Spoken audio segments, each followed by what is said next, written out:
And we're live. Good evening, everyone. Welcome to Holy Crap, the Vlogcast. Vlogcast that comes from a skeptical point of view to answer some of the questions of why.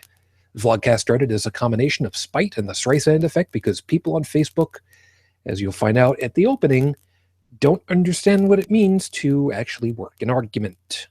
Trust me, you're going to have a lot of fun with this one for the opening. Let me go ahead and introduce you to tonight's panel. Again, a little bit of a screwed up conversion of it all. I'll explain. Back after hiatus, working vacation of sorts, from the left coast of Canada, good evening, Dalan. Good evening. And welcome back, by the way. I'm glad everything worked out well for you.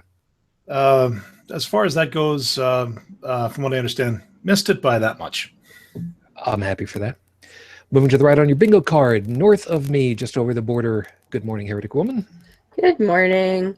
And I'd like to say I was racing the hurricane all the way up the coast for the last 3 days. Always got to one-up everybody. I do. I'm sorry. She's got the bruise on her butt to prove it, too. I do. Moving south to Pittsburgh. Good morning, Joey. Yeah, well, you know what? I fought a hurricane. I lost about 300 feet down the side of a mountaintop, but... Look at the bright side. At least you didn't say you fought the law and the... You know what? No copyright strikes tonight. No, I just fought friction, and, well, friction won, or the lack thereof. Science is impartial. It's true. And just over the water into Paris. Good morning, Joseph. Good morning.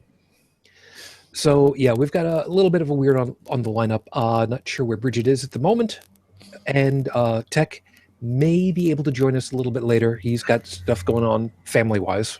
So, in any case, we will get around to everybody in a little bit. Forgive me. I have somebody that pinged me. Is on the air now. Somebody go ahead, ping me like, oh, I hope YouTube's behaving for you. Yeah, I'm kind of on the air right now.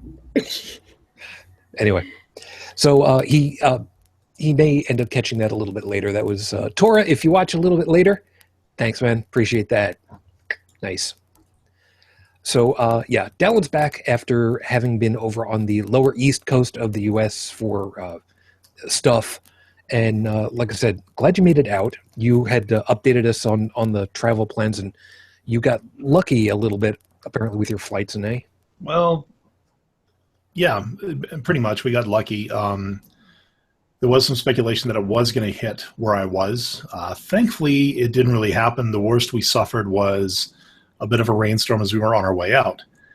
And then flew to Denver, which everything was fine. Got here where it had been snowing. already. What? Don't say that. It's too bad. All I can say is I'm very glad that I keep a jacket in the back of my car, because when I got to the parking lot, yeah, I was in a very thin T-shirt.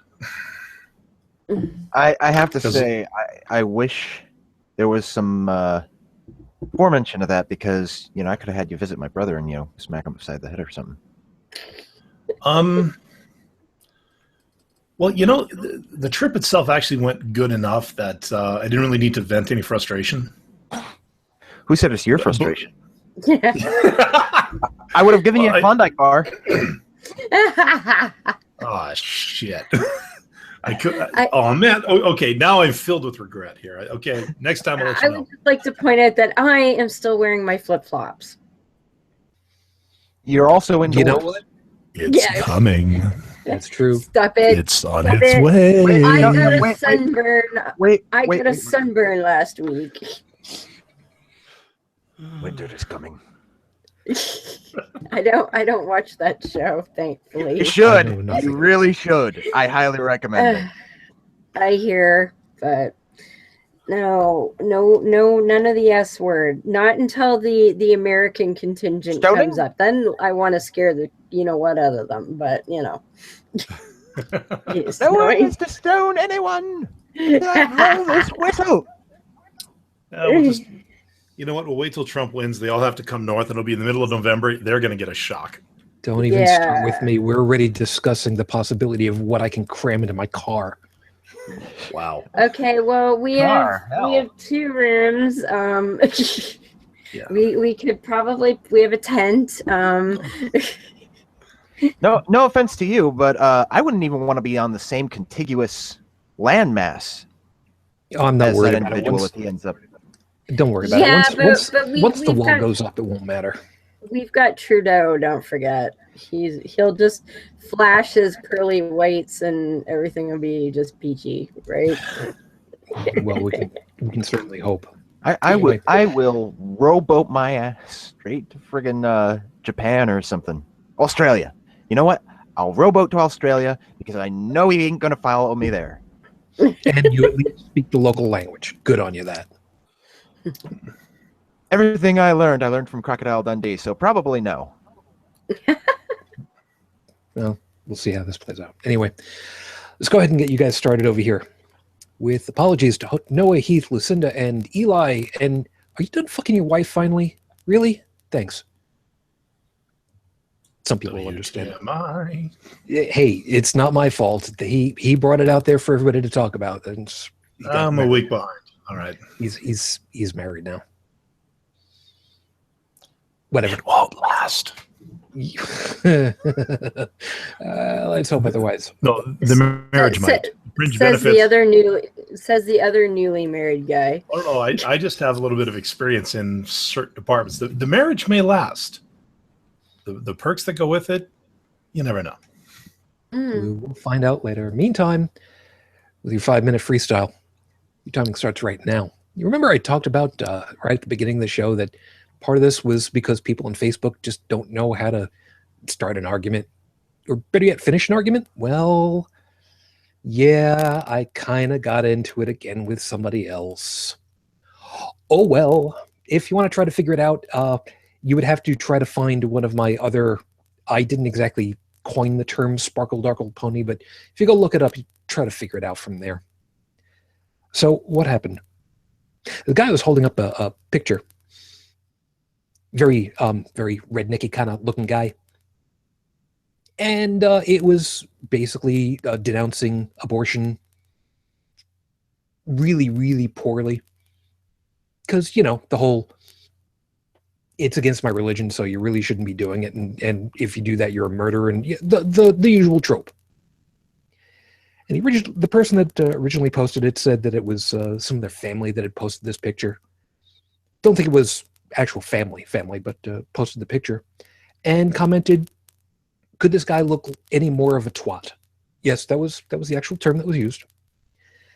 And I saw that and I thought, I can go ahead and, so I copied, could this person look any more like a twat? And I answered, could they? Yes, but they don't need to. Kind of paraphrasing a little bit, but I did actually copy and paste that part. Somebody said, could we not use that term? What, twat? And I actually put the definition because there are a couple of different definitions, one of which is vulgar British slang for someone who is stupid or basically someone you really don't want to be around because they are unseemly, shall we say. They took offense to that, and they thought it was a very poor choice of words. Again, I'm paraphrasing quite a bit. I'm making it nicer than what it was.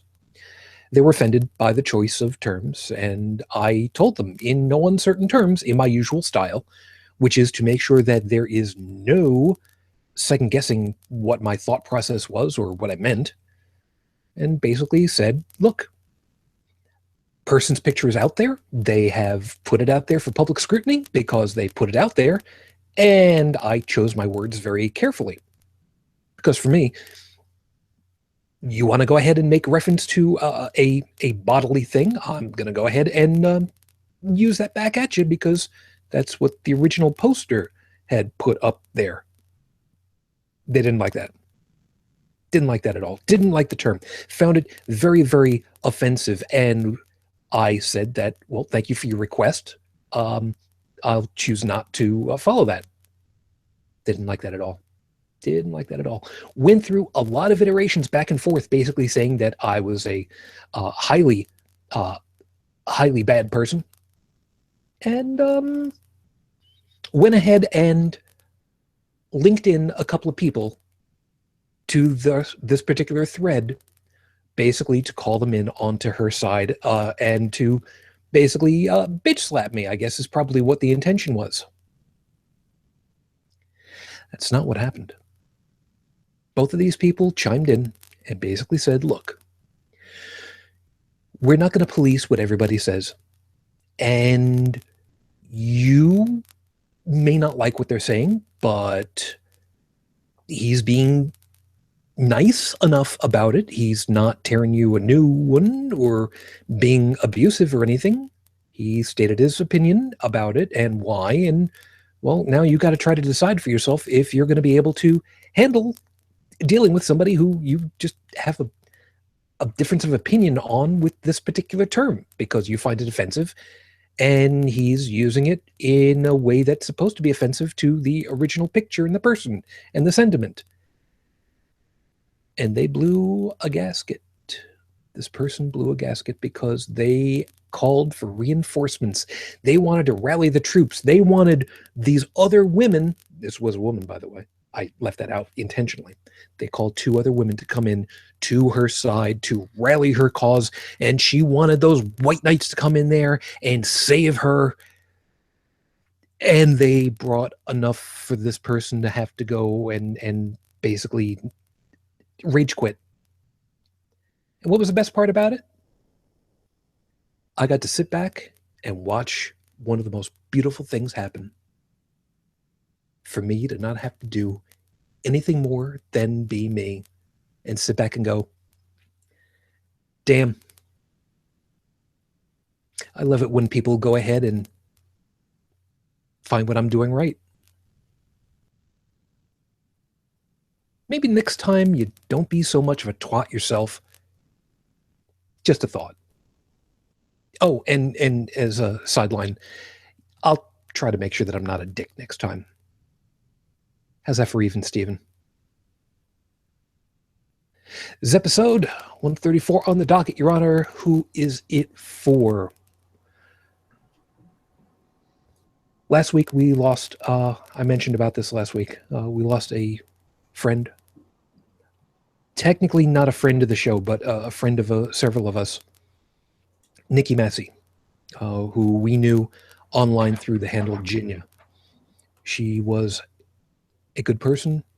She died unexpectedly, highly unexpectedly, last week at 35. We still don't have a reason for it yet. We're expecting maybe in about a week we should have some more information from the medical examiner.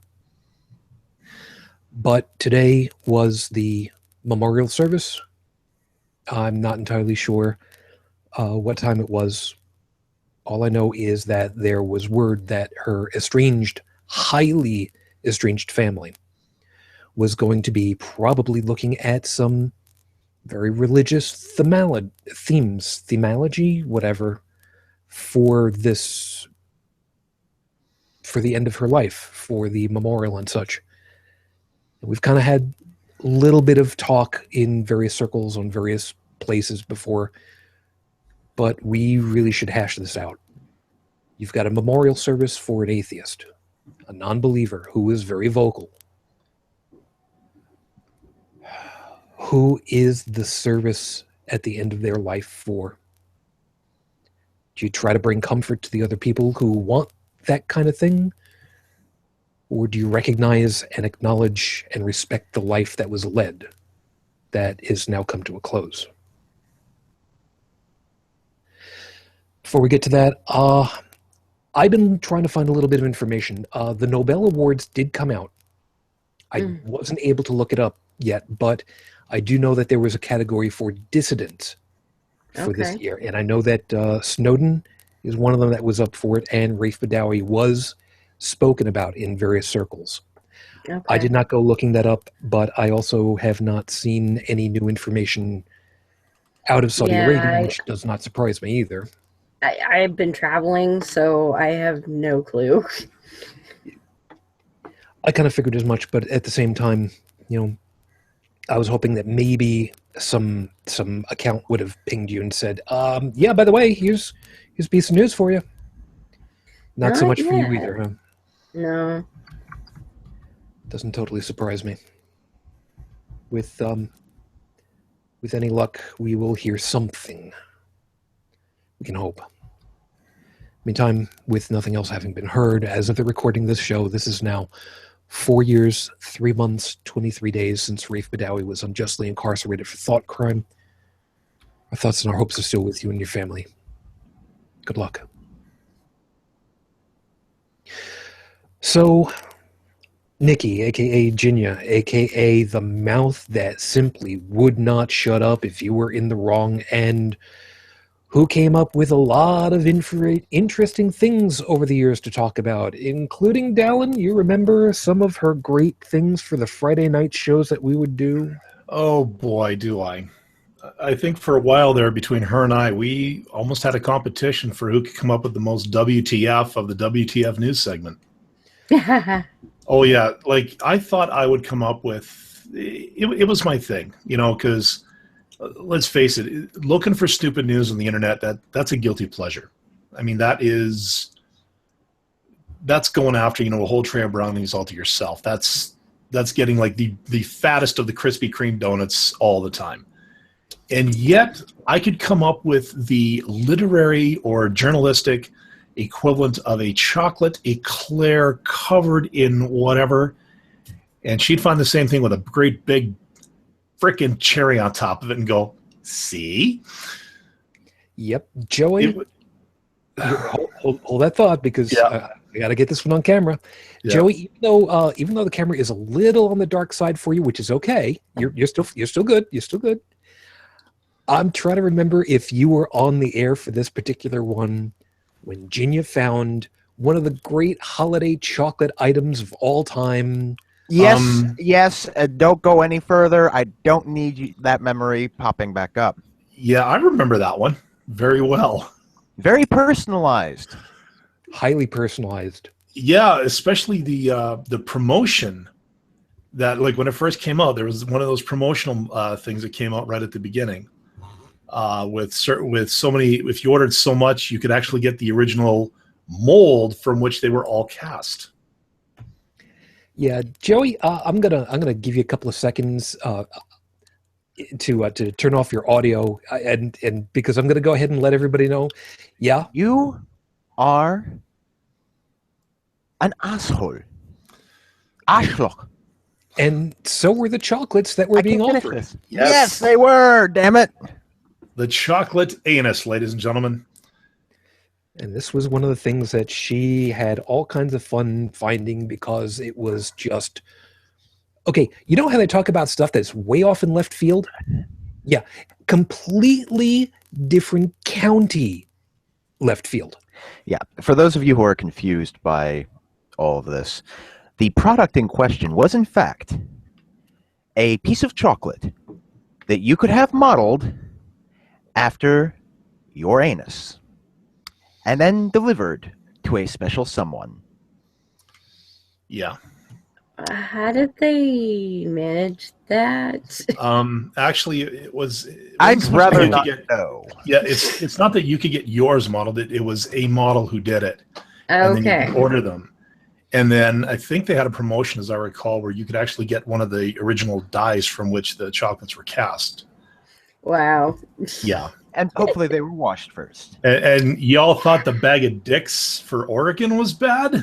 Yeah. No, bags of dicks are cute. This is different. Yeah. Yeah. It's not too Well, much. that's how, chocolate anuses are how Hershey's Kisses are made. It's like the opposite of a Hershey's Kiss. And I still like chocolate. I'm young enough to still like chocolate, so I like please.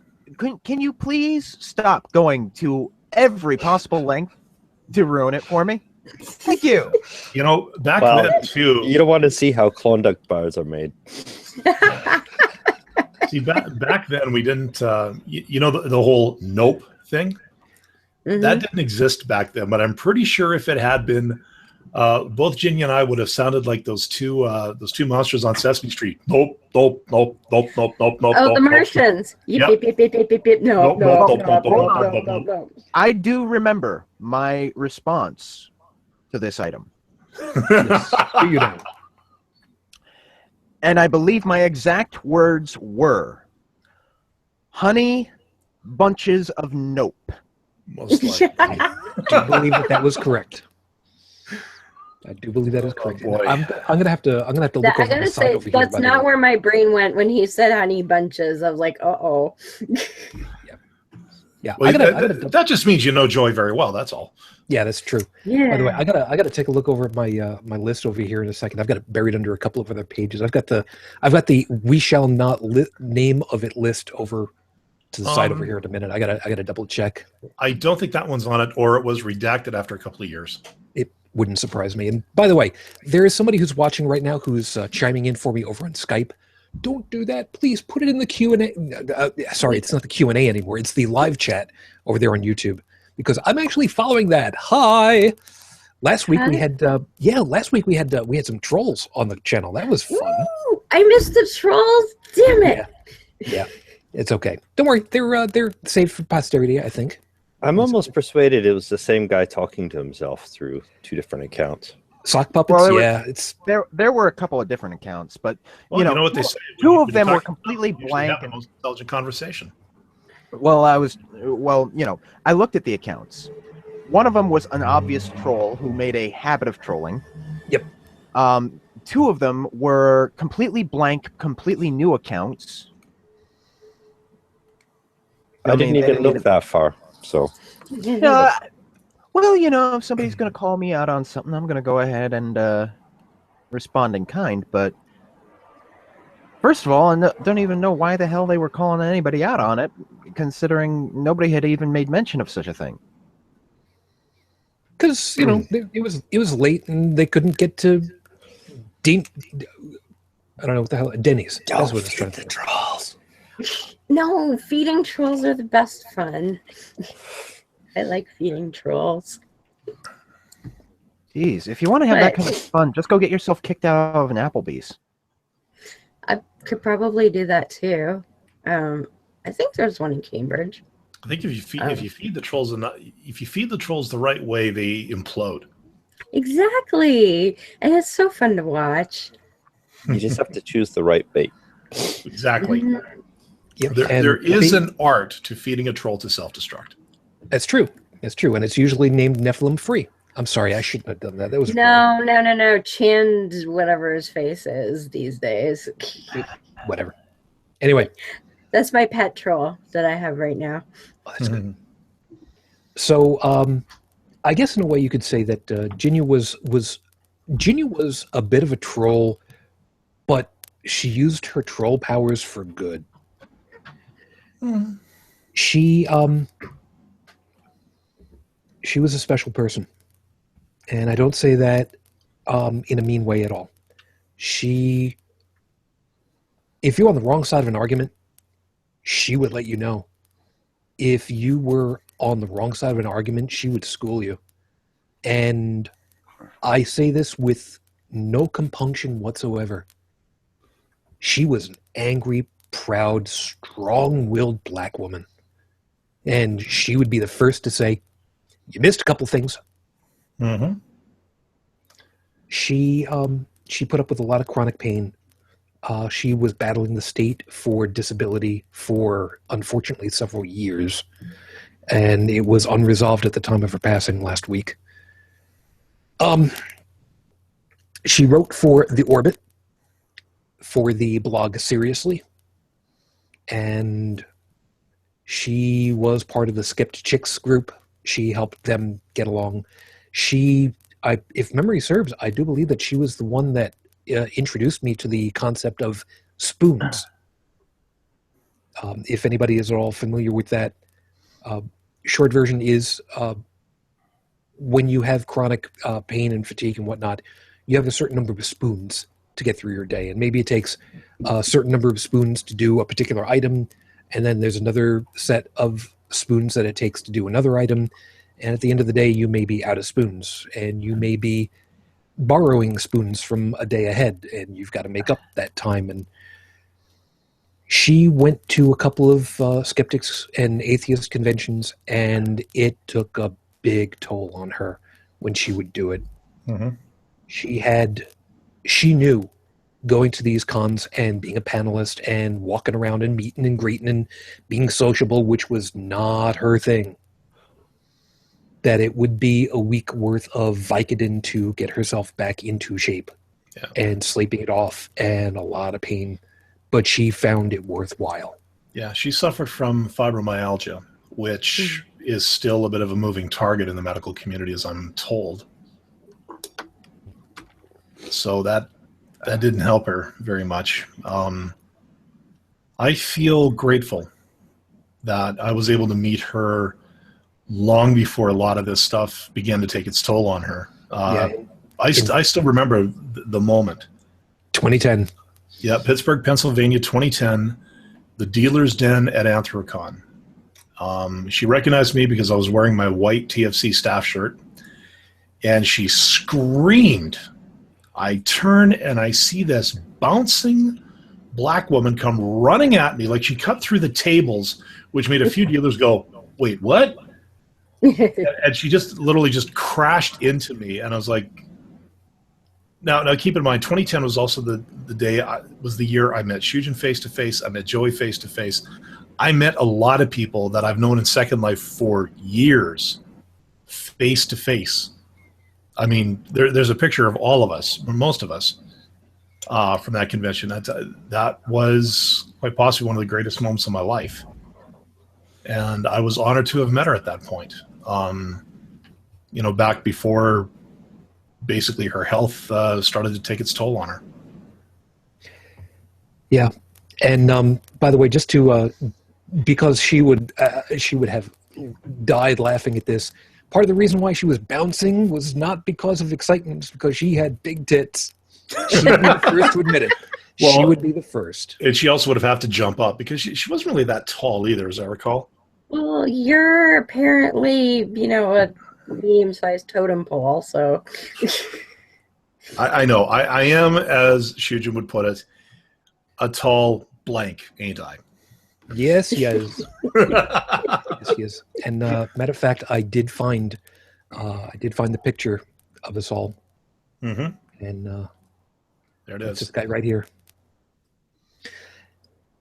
Now, assuming that the image will actually show up correctly for on the video afterwards, Jinya is actually the one lying down on the bottom. I'm sincerely hoping that our cameras, our thumbnail views, are not cutting off for that, but she was a great person. And yes, that is me, dead center with the red headband. There's a story behind that. That may happen another day. And I'm the one off with the orange shirt. I don't think anybody's going to have any trouble picking you out of a lineup. And then there's that guy with the glasses in the middle. Yeah. I'm not that guy with the glasses. That guy with the glasses actually has a career. I know of which you're talking about. Well played.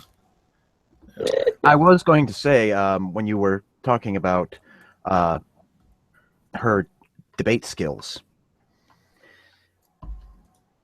if you're in a rowboat, she is a goddamn six-masted ship of the line, and she will blow you out of the water without hesitation. Yep. Now, to borrow from somebody else's expression, I told you that story to tell you this story. Like I said, we lost her last week, 35 years old. Only a little bit short of 36. So for me, this one hits a little bit harder than a lot of other people because she was a year older than my wife when she died. And that's 11 years ago. And those of you that have watched the account over on Facebook know full well. I put up a thing about grief because I was really feeling it and not having a really good day. And surprisingly enough, a lot of that was actually dictated voice to text, courtesy of Google, which, good job, Google. Not bad.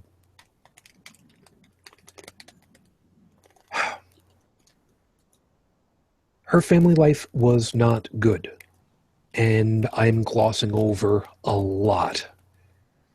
And we're going to gloss over a lot because the particulars are not really germane. And truth be told, if you want to find out what she had to say about it, go look over at her blog.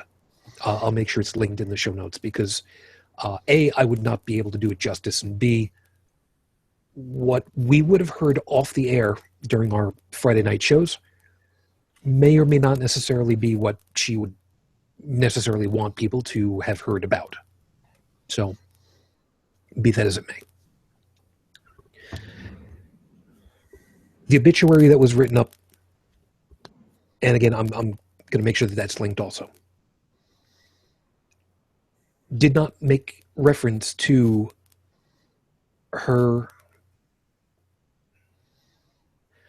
I'm not sure what the right term would be in this particular case, so let's call it boyfriend. He was the closest thing to a husband that I think that she would have wanted. Damn close to it. But they were close. He helped her through a lot of shit over the last 5 years. A lot. And the obituary that was written up, no mention whatsoever of him, which is a fucking tragedy. And please forgive me for blowing out the PG-13 ratings. But it's an absolute travesty.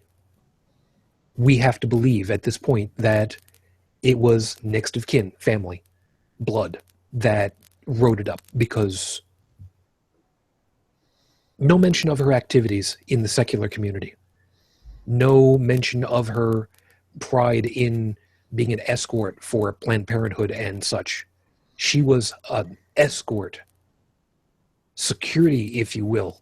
And by security, I mean keeping people secure and safe, walking back and forth along with all those protesters yelling, screaming, and holding up those vile billboards in their hands.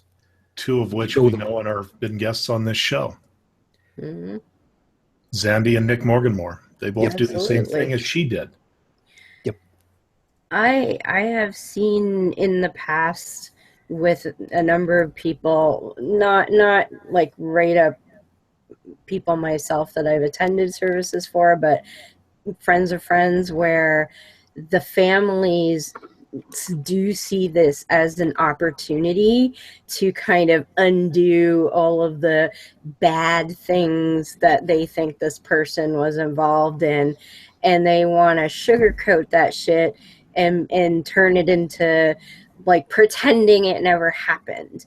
And that always angers me, because they've turned it into not, I'm sad I've lost my family member. It's turned into, oh good, I have an opportunity that they won't embarrass me anymore. They turn it into about them. And that really sickens me. Yeah. For my wife, it was my responsibility to write up as best I could to make sure that the family was represented, our family was represented, and the thread of her life was properly represented. And as somebody who's had to go through it, it's difficult at best to make sure that you get everything that you want, because there's only so much, and then you got to pay through the nose because, well, what are you going to do? Now, the fact, like I said, that the family has kind of grabbed onto and glommed onto this, you're right. It is in a way of being able to say, we didn't lose that life. We've lost the person that we grew up knowing, and that person doesn't exist anymore, and hasn't for a long, long time. Like I said, highly estranged is,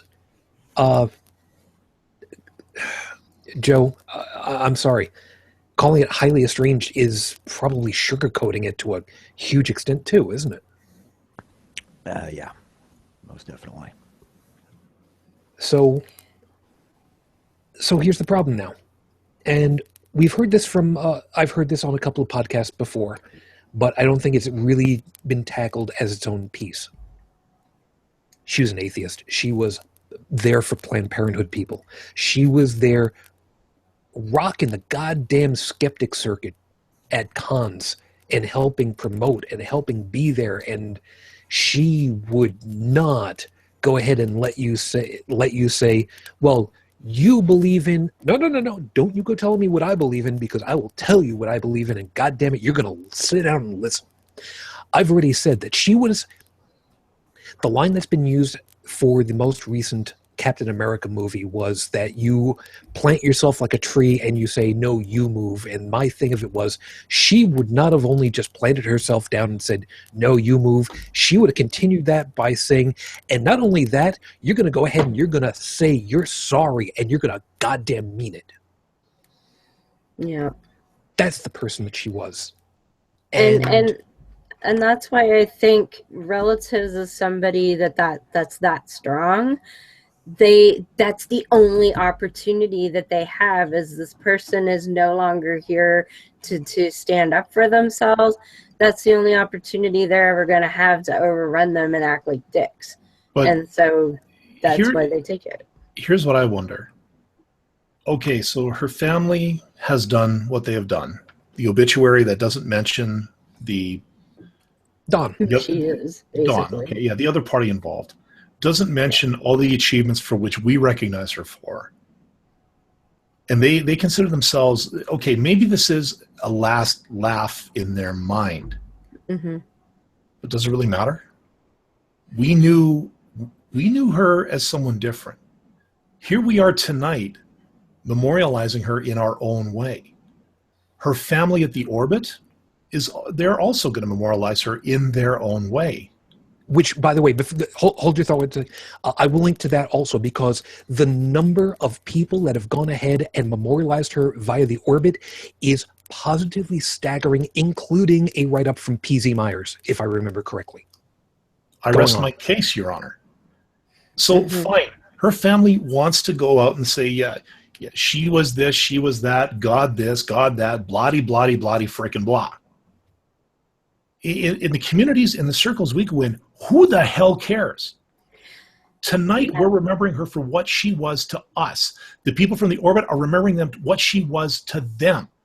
A lot of other people are probably going to look at this and go, well, Jesus tits. I remember this. I remember that. The thing is, we all are finding our own closure on this. Mm-hmm. So some write-up in a rag done by somebody who obviously didn't know her the way we knew her, what the hell sort of impact are we supposed to think of that? Like, fine, you want to go off and live in your little Jesus world like that? Go for it. We got the truth. Screw you.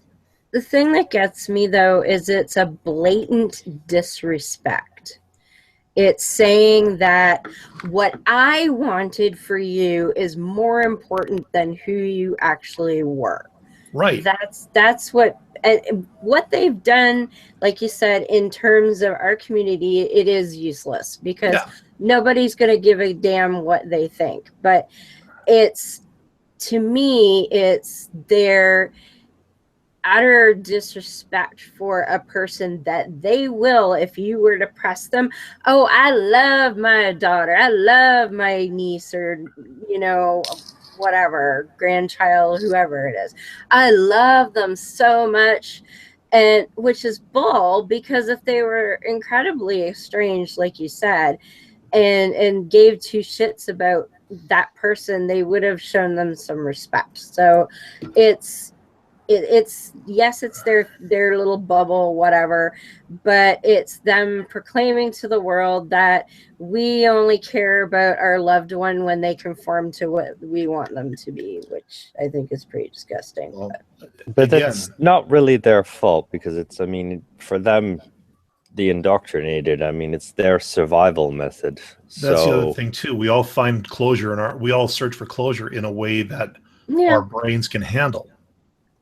So Yeah. they're rewriting history to make it look as though they were right in a way, and it's a self-comfort thing. Yeah. But it does come back to the whole question is who is it for, right? And I know a lot of people argue that it and myself included in a lot of ways, that it's for the living. But I have a hard time when they twist it around into shit like that for no other reason than to pat themselves on the back. Like that's not necessarily coping, that's being a dick because you can, to me. But that's me. And like I For was- most of, sorry, No, go. for most of us, I mean, if you know the grieving process, it's like it's finding closure, so that we can understand that that person that was very important to us isn't part of our lives anymore, and move on and find the courage to move on without that person. But when it becomes religious toned, it's still for the living, but today it's almost negating and extending the grieving process in a way, because they're dealing with their own inability to face the concept of death, or face in reality death. So Which they're just Which is stupid, because if they believed it, then they should be having a party. yeah, that's just goes to show that your subconscious doesn't lie. Mm-hmm. Yeah, which is what the Irish do. As soon as somebody's dead, it's good excuse as any to go out in there and start drinking. Well, actually, come to think of it, you could say, "Hey, it's Tuesday," and they'll say, "Yeah, it's Yeah. good day to go out and drink." And come One to think moment. of it, Since you're gonna bring that up, I recently, well, I suppose 2 years isn't necessarily recently, but it feels recent to me. Some of you may remember, my mother passed away, and I was a bit out of it for a while. But the thing is, my family is divided into two groups. We have the diehard Catholics, and then we have the Irish Catholics on the other side. Now, my mother fell right in between the two, and she specifically asked that she not have a funeral. She asked for a wake. Difference between a funeral and a wake? Well, wakes are generally happier, because you focus on the life they led, not the loss of the person. Now, we did compromise. We ended up, because of the outrage of most of the family, we went ahead and we did have a funeral with a viewing, and then we went ahead and did the burial. And after the burial, my immediate family and the other Irish members, we all pretty much went over to my sister's place.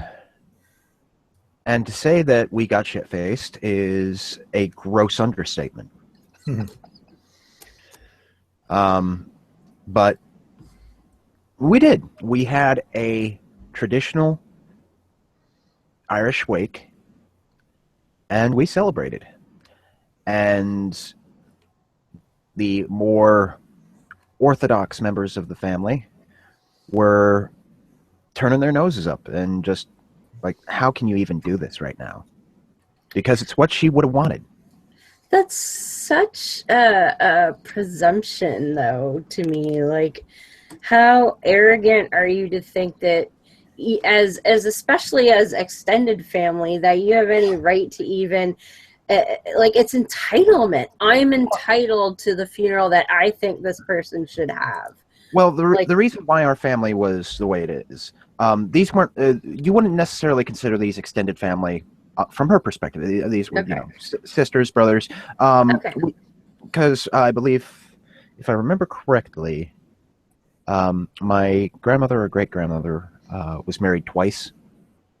There, husband passed away, got remarried later on, but that's how our family ended up kind of getting this mixture going on.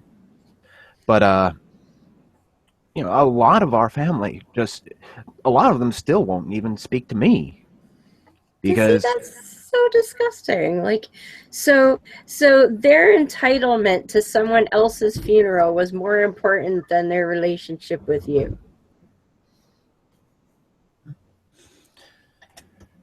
oh well, their loss. Yeah, obviously. So this whole thing is I've talked about this on the show, various shows, and in real life, the way that I like to think of a lifetime, the way that, if I remember, I think it was the ancient Greeks that had the three fates. Yes. The first was the youngest, who Witchy would remember what the right term for it was. Spun the thread. The middle wove the skeins together, and the last cut the thread of life at the end of it.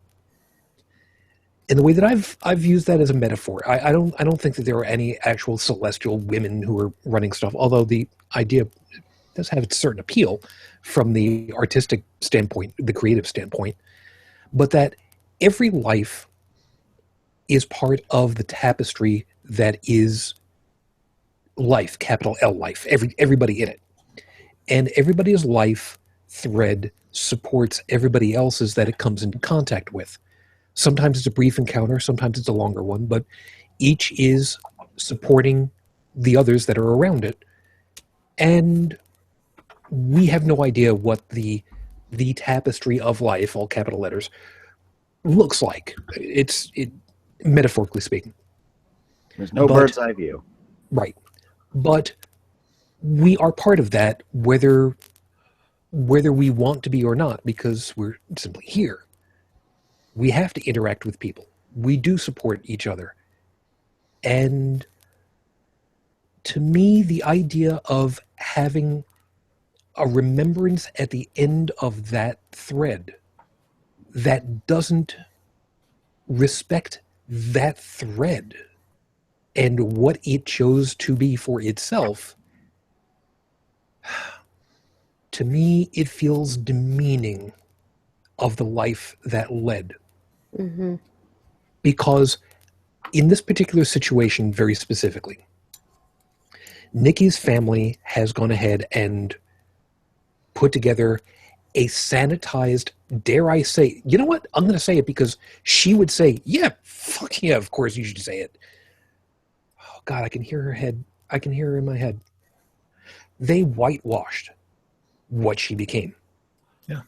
It's the only accurate term that I can use for it. They completely whitewashed out who she became after she left home. And that, getting rid of the last 20 years of her life and what she wanted to do and what she accomplished, to me, that seems wrong. It is. It is. And I'll put it in another context, because I've seen this happen more than once. When a trans person dies and their family buries them as their former selves on purpose because that's what they want. Yep. Like, that is the ultimate disrespect of who your quote loved one was. And like that, when I hear about that, that makes me ballistic. I just want to go and like hit someone in the face. I don't blame you, and I can well imagine. I know you're never going to see this, but what the hell, Callie? We know full well when you hear about those, we're sure you would want to go ahead and punch somebody square in the nose and break it straight off. We know full well. Yeah, she gets that urge. Yeah, and we know full well. There's no way in hell that she would. That is not who she is. That's right. But I've never hit someone in my entire life. But that's For what mercenaries are for. Yeah, good point.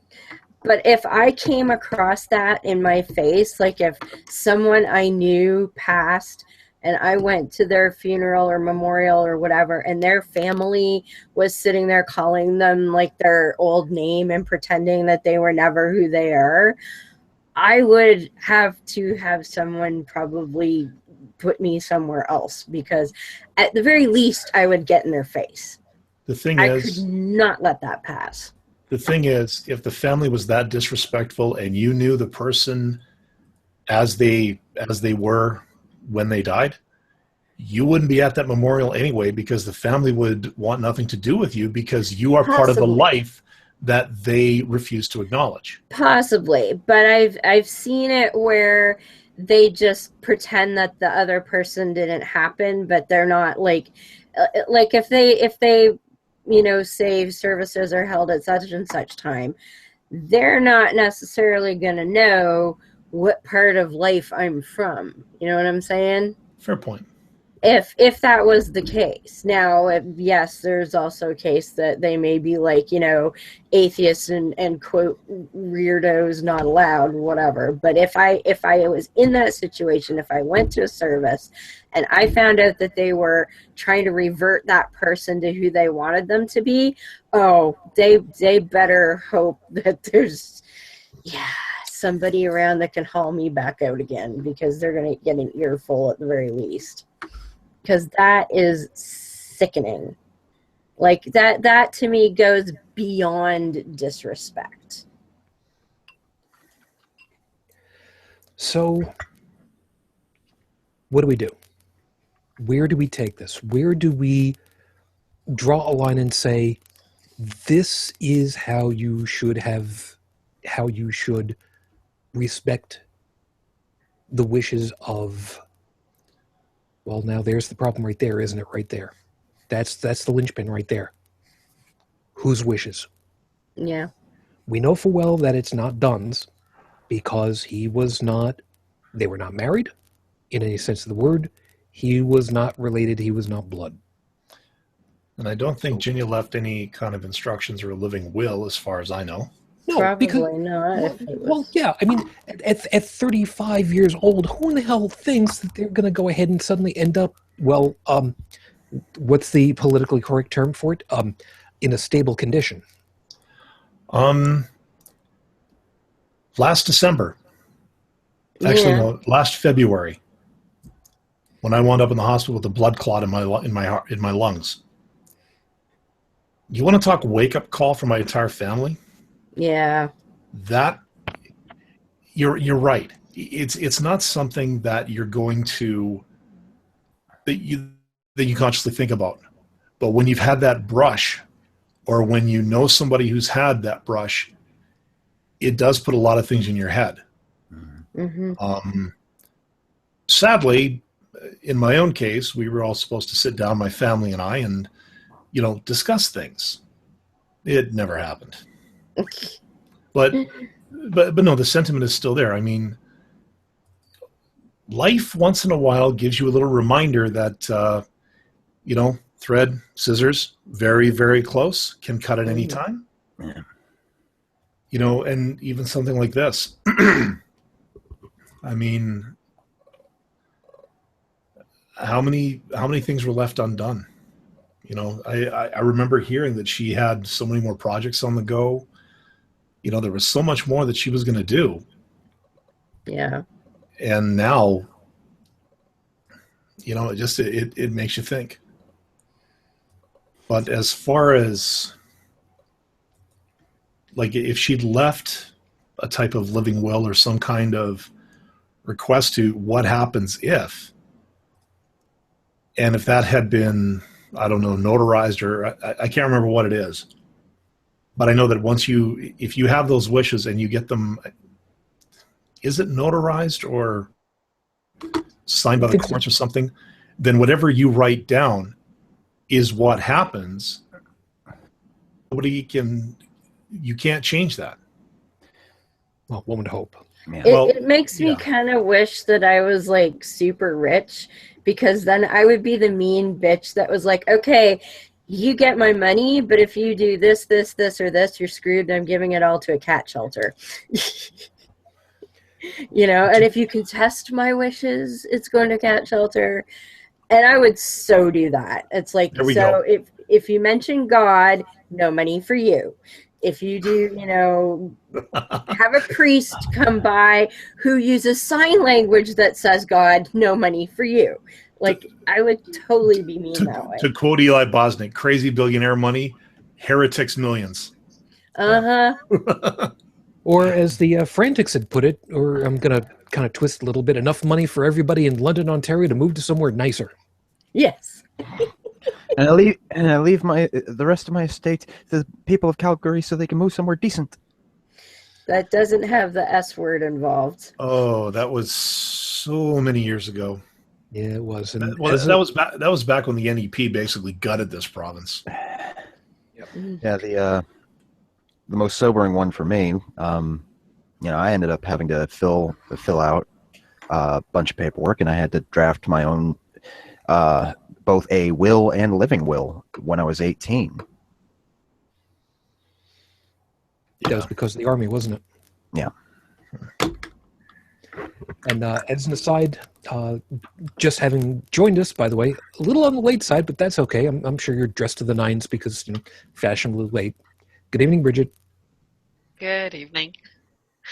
Sorry. It's okay. It's all Everything right. cool?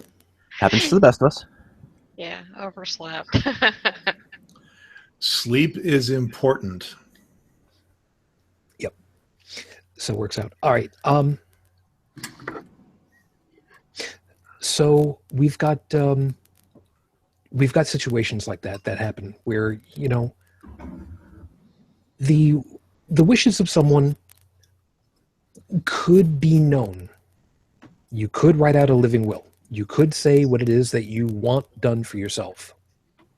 But Brigid, now that you're here, I'm going to buzz you on this one because we've talked about this one before. Okay. There was the EMT who ended up pregnant and had a living will that said, don't put me on life support. And what happened? Put her on life support anyway because she was pregnant.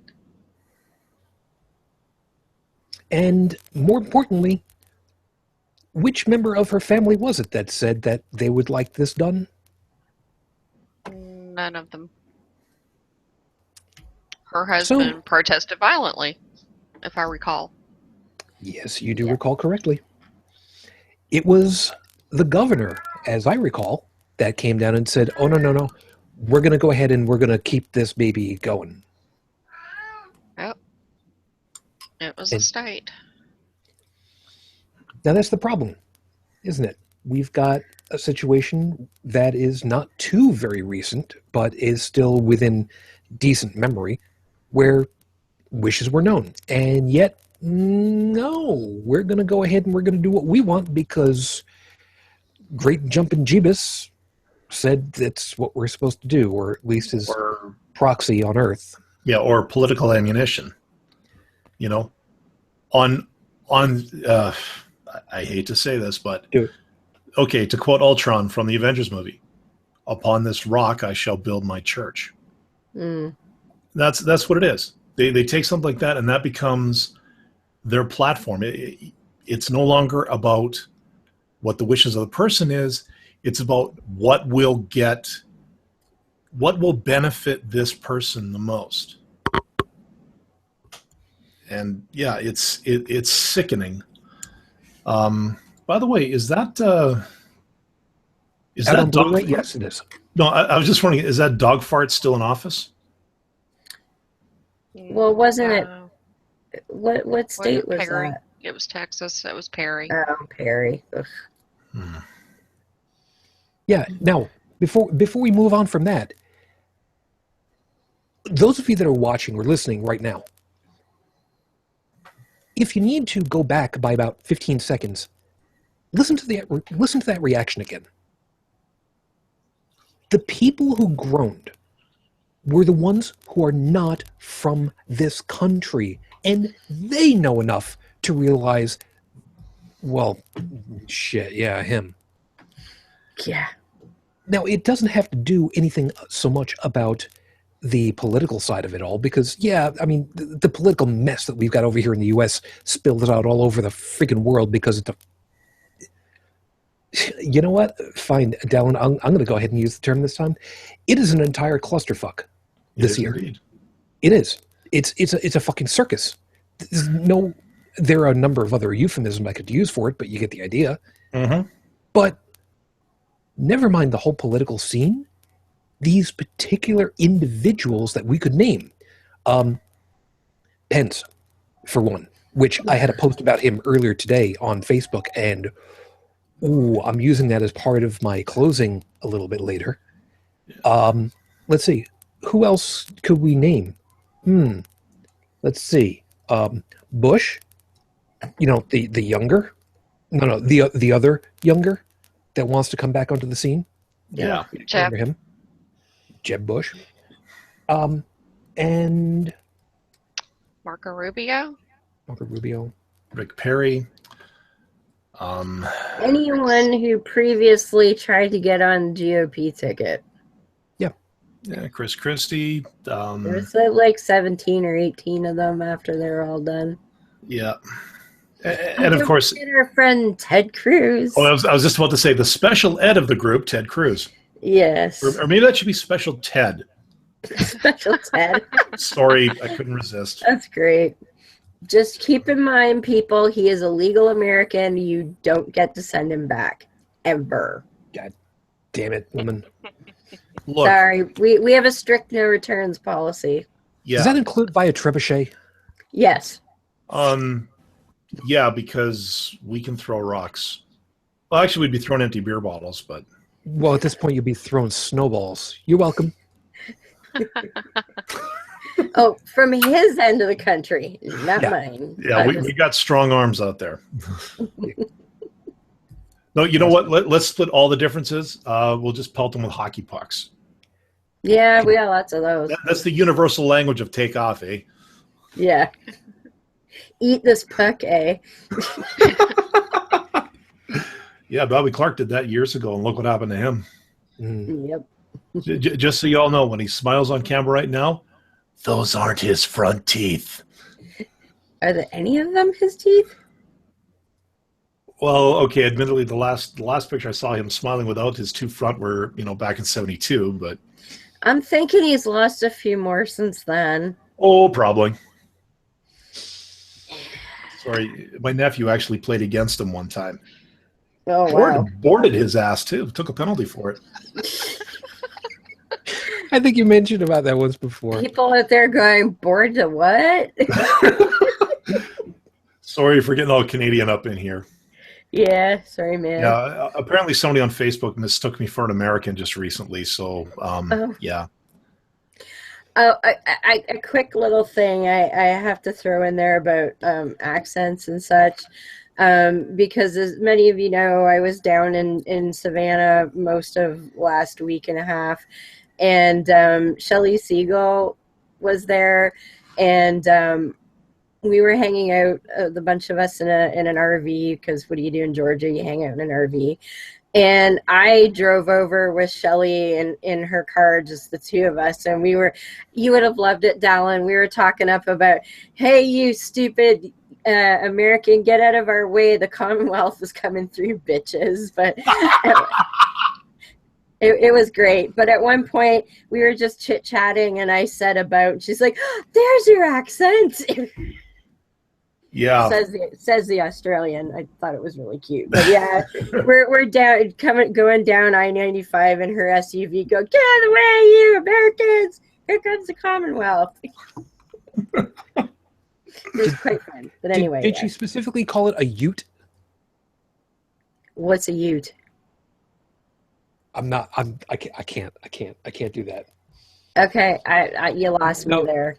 Okay. I've heard of sport ute, but that's about it. Oh, the SUV? No, she just called it a car.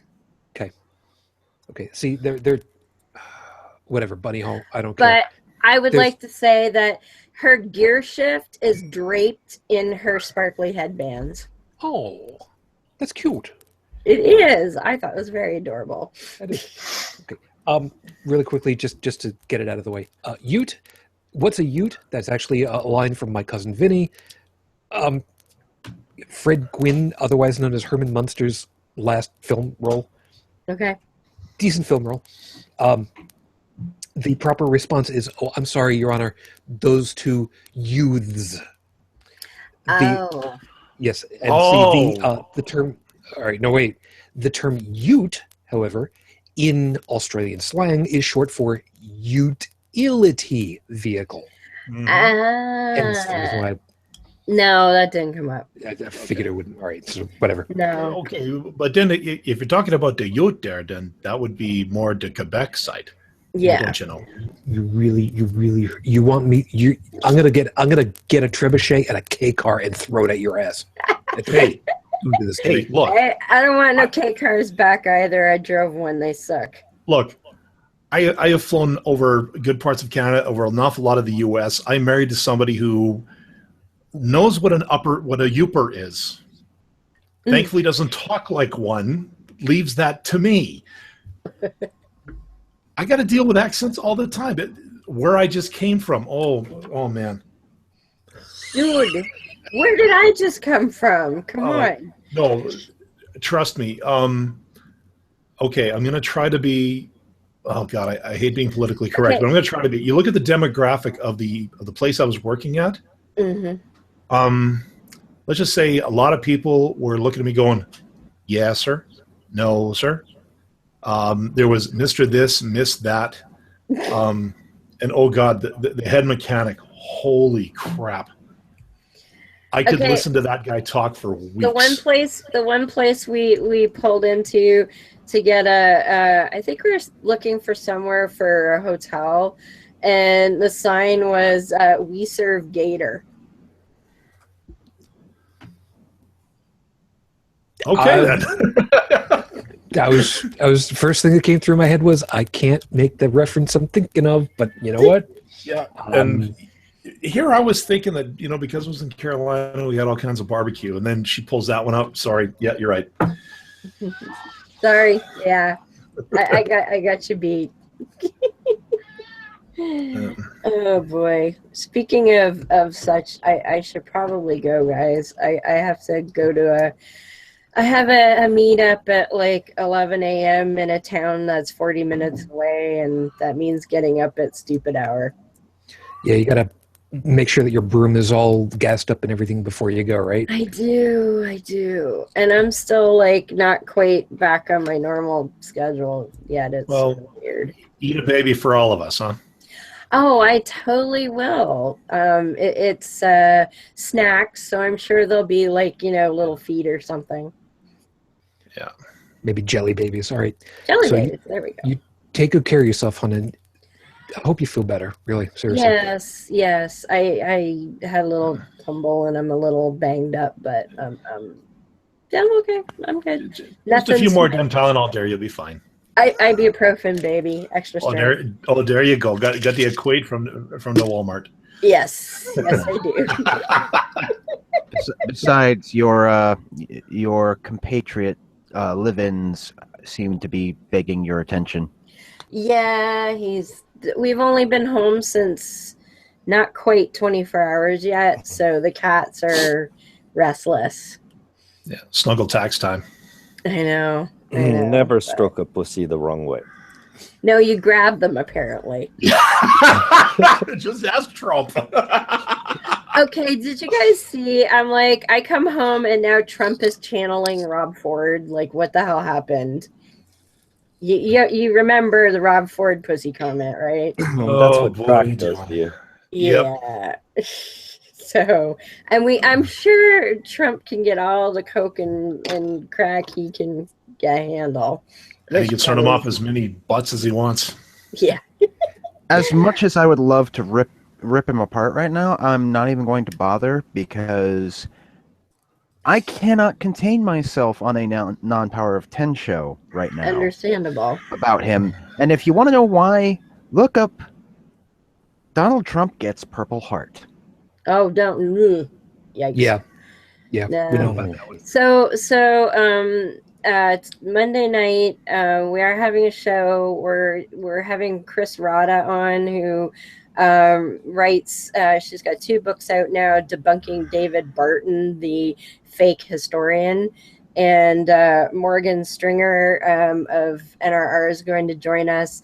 We don't know what's up with Miss Ashley. Well, I know they're fine, but they don't know if they have anywhere to live yet.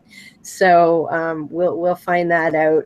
But Morgan will be there. But I'm really excited. On Friday, at a special time, 2:00, we are talking to Hemant Mehta, the Friendly Atheist. So Nice. Super excited about that. So that's our upcoming shows on Beyond the Trailer Park. So I'll keep it short and let you guys get back to your stuff. But good seeing everybody. I couldn't ditch you for the 4th week in a row because that'd be really rude. And then I'd be in Dalan territory and people people be wondering what's up with these Canadians. They keep saying they're going to show up and there aren't any. So okay, the wrestling sounded like an asshole. It's because I work for a living. I know, I'm kidding. And just before you go, just because I figured you could use the laugh, something that popped up over on my Facebook feed that I'm leaving the camera on you because your smiling face is the last thing I want to have on here. Okay. Trump bowed. Hey, Republicans, how does it feel to be forced to carry something to term? Oh, yeah. I've seen a few versions of that. I think it was Michael Rops on my wall today posted that, well, since the election's now in its 3rd trimester, the GOP should be forced to carry it to term. Yep. So I figured that you could do that. Meantime, you have a great day tomorrow. Safe travels. Yes, I'm being picked up by someone in a car. More than 3 wheels, right? I was going to say that's no guarantee, but Yeah. Well, this guy's a truck driver, so he kind of does it for a living. Theoretically, he's good. Hi, Greg. So long as it's not a Robin, you just take good care of yourself, and we'll see you again sometime soon, hon. Yep. Next week. We'll see you then. Bye, guys. Good night, hon. So now that we finally got rid of the dead weight, oh my God, jeez, it's about time. You realize I'm not fixing that in post.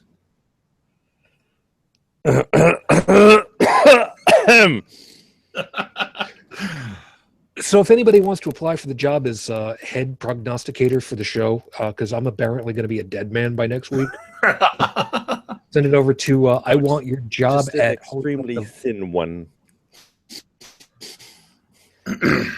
I can't stand Shujin Tribble because at holycrapthevlogcast.com.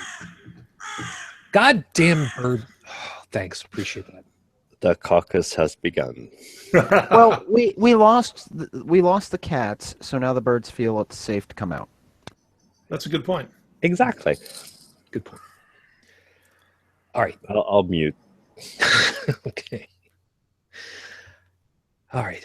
So let's kind of this pull should back be up. over in 10 minutes. Oh, that's good. All right. So let's kind of backtrack onto something that was mentioned before. Living wills and such. Since you're back, I don't know how much experience you'd had with this kind of thing, Brigid. I don't think, best of my recollection, you didn't exactly do hospital work. You did more tech work than anything else, right?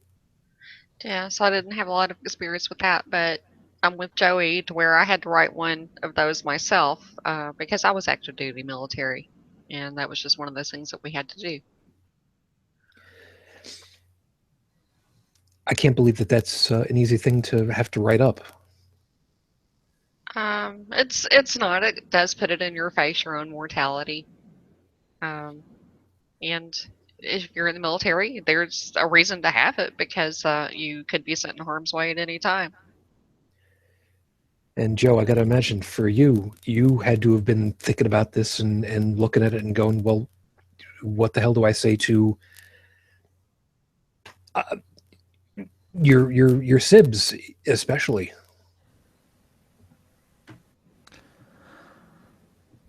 I didn't really say. I didn't like leave it as like a letter to them if something happened or anything like that. I I was a bit detached with it at the moment because I was trying to figure out, okay, what could happen, what should I expect, and as much as it caught me, I more or less broke it down just into okay, let's just get business out of the way. Certain items that I owned, what I wanted done with myself, or with something else. For example, I specifically requested my computer be destroyed, preferably by C4, if not thermite. But yeah, it's just I didn't really like say anything to anyone about like a heart to heart sort of thing.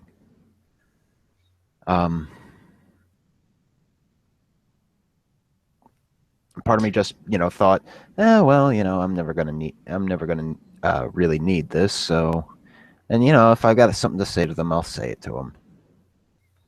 But really, you don't even have to get put in harm's way for it to weigh on you, because I mean, just anything can happen. I mean, for crying out loud, you could be on a transport and something goes wrong.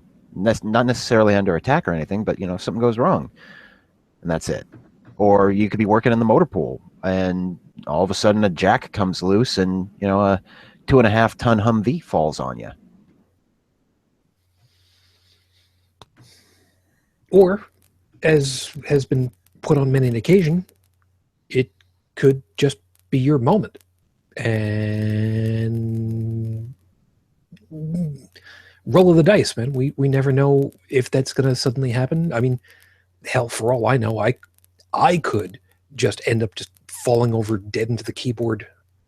I, of course, significantly would like to say on record at this point, if it will help, I will pray to the great God Murphy that it not happen.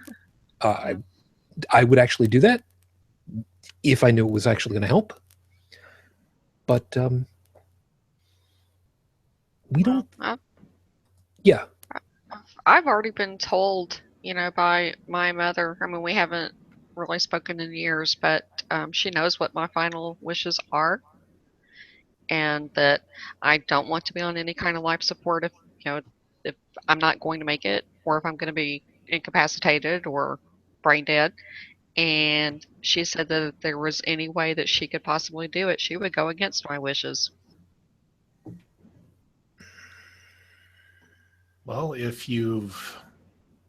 married now, so my husband can, intervene, but after he's gone, I don't know who will intervene on my behalf. I was going to say, if it's a legally signed document, then yeah, I mean, you're right. There's always the human factor. But I mean, if your wishes are in such a way that for them to contravene or for them to contradict it is to go against the law. One would expect. Yeah, I mean, the whole Rick Perry thing, you're bringing in politics. And, Perry had his own agenda for that whole thing, is that he thought he could become a paragon with the, right to life, right-wing Christian community by, mounting this crusade to save the baby. That's one thing. But when it comes to family, I don't know if I'm not sure if they would have that kind of political clout. Yeah, paragon, parasite, whatever. What's a couple of letters between friends, right? Well, something, since we brought up that, something I want to run through real quick is, as far as I'm concerned, my mother died about 2 weeks before we buried her. Because what happened was, the way she had collapsed in her home, They did actually revive her, but after a week of what looked like what was both damning and hoping with the EKG, we eventually, it was clear she was brain dead. Now, my dad, and I call him my dad because he's most certainly earned the title. He's my stepfather. He married my mother back when I was a kid, and after she had divorced my father. There's a difference between being a dad and being a father.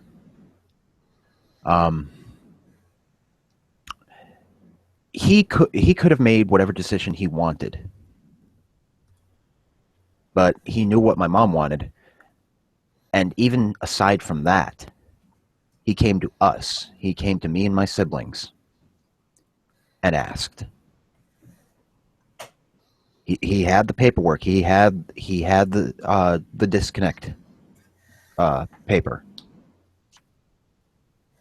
and he made sure not only that we all saw it, but that we all understood it, and he asked us each for our own opinion on the matter. He did not coerce us in any way. He left the decision entirely up to us. And we knew what she wanted, and we also knew what condition she was in. She wasn't there anymore. My mother died 2 weeks earlier. What was sitting in that hospital bed was just an empty shell. Now I'm probably going to get a little bit of. I'm sorry. Oh, I was just going to say, we all signed. There was no hesitation. There was no controversy on the matter. We knew what she wanted, and we all honored that.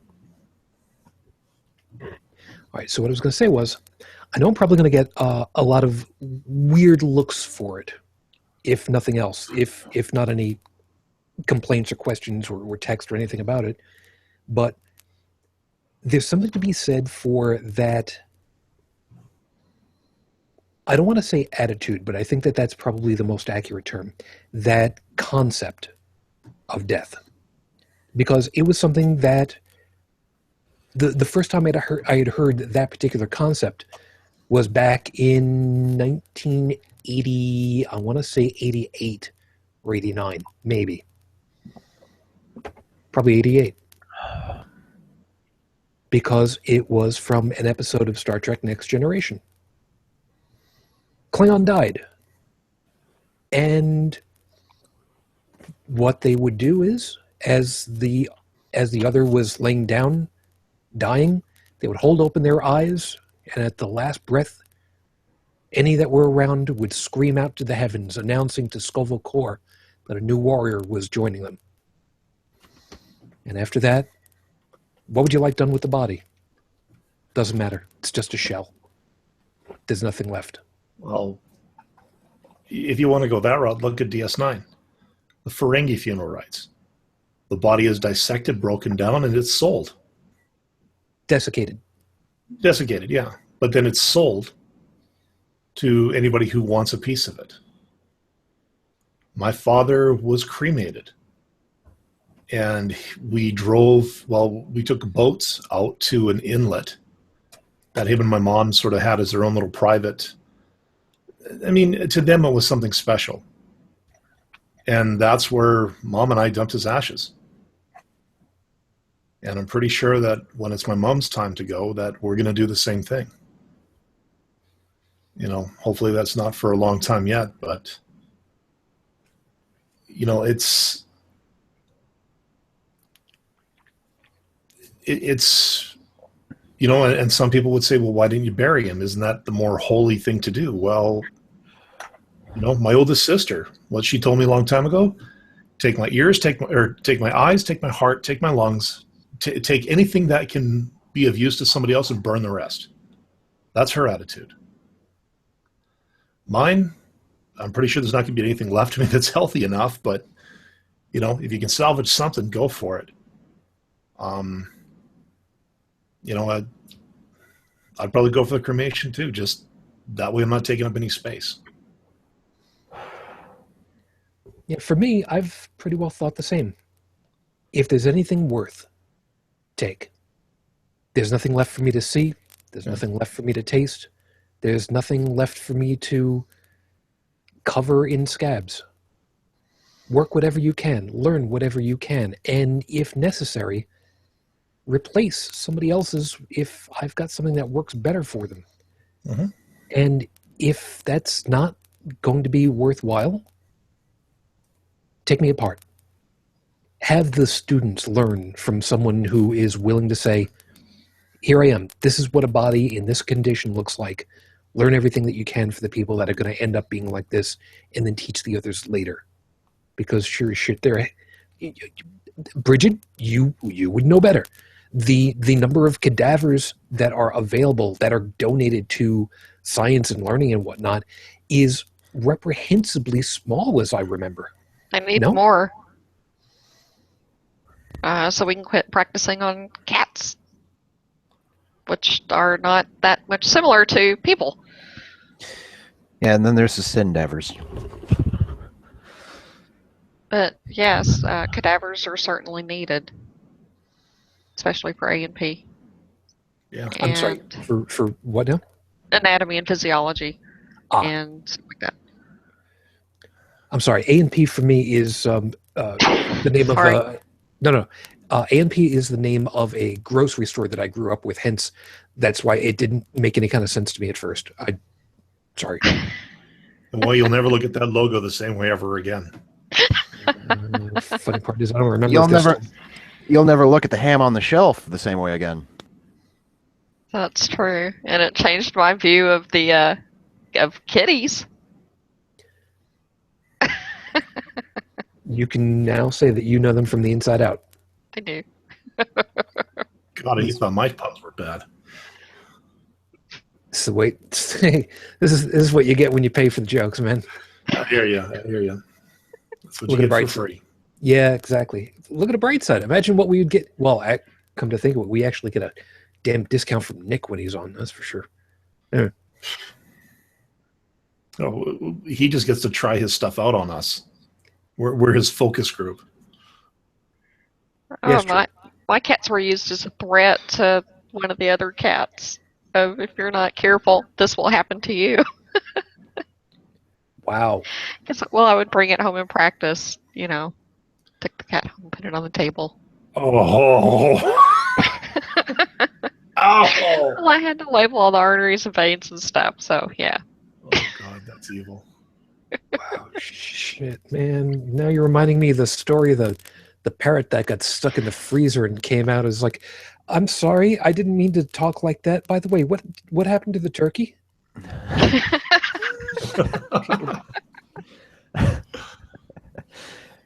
See, that's not evil. That's dedication. Especially considering I jaked up the joke right there. Yes, I said jaked up the joke. Shut up. Anyway. Okay, back on track, because if there's one thing that I've learned about hosting these shows, when we get into areas that are a little bit on the uncomfortable side, yeah, every once in a while we kind of do have to go off into no man's land to blow off the nervous tension of it all. So we're at the back end of a lot of this and trying to figure out where to go. What do we... You know what? In for a penny, in for a pound. We're not blood. We're friends and family of choice for somebody who... The euphemism is, we've lost. They've passed on. They've moved on. They've shuffled off the mortal coil, and thank you so much to everybody that worked over at Monty Python for all of that. We're not blood. We are not next of kin. But we know full well there should not be a crucifix on this wall. There should not be a Star of David on a sash draped over the body. There should not be rosary beads or prayer beads for the Buddhists. There should not be. Well, actually, come to think of it, she probably would have gone for the incense. Yeah, but Which is Shinto, if I remember. Anyway, we're not the ones for whom the responsibility falls onto, but we know that it's not what they would have wanted. No, in excruciatingly loud, boisterous detail, and yet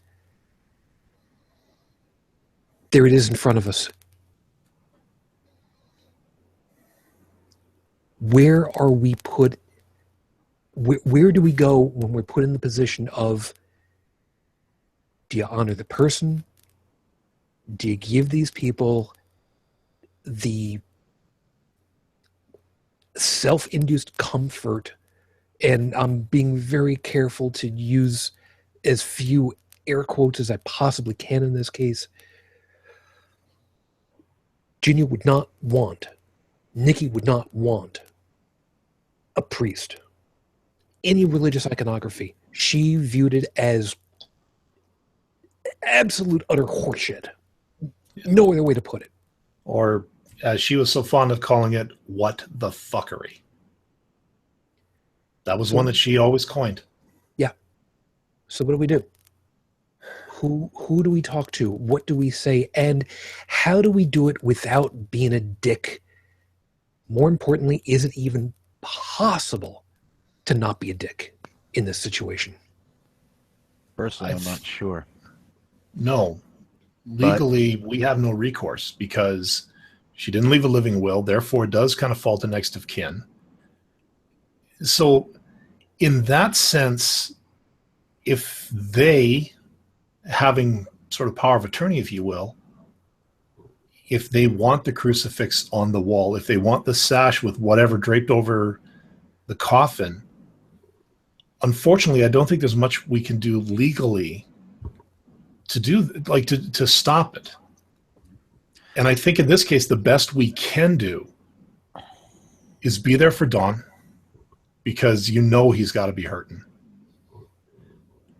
To stand beside all the people that Niki touched. You know, sure, we may not completely agree with a lot of what they had to say,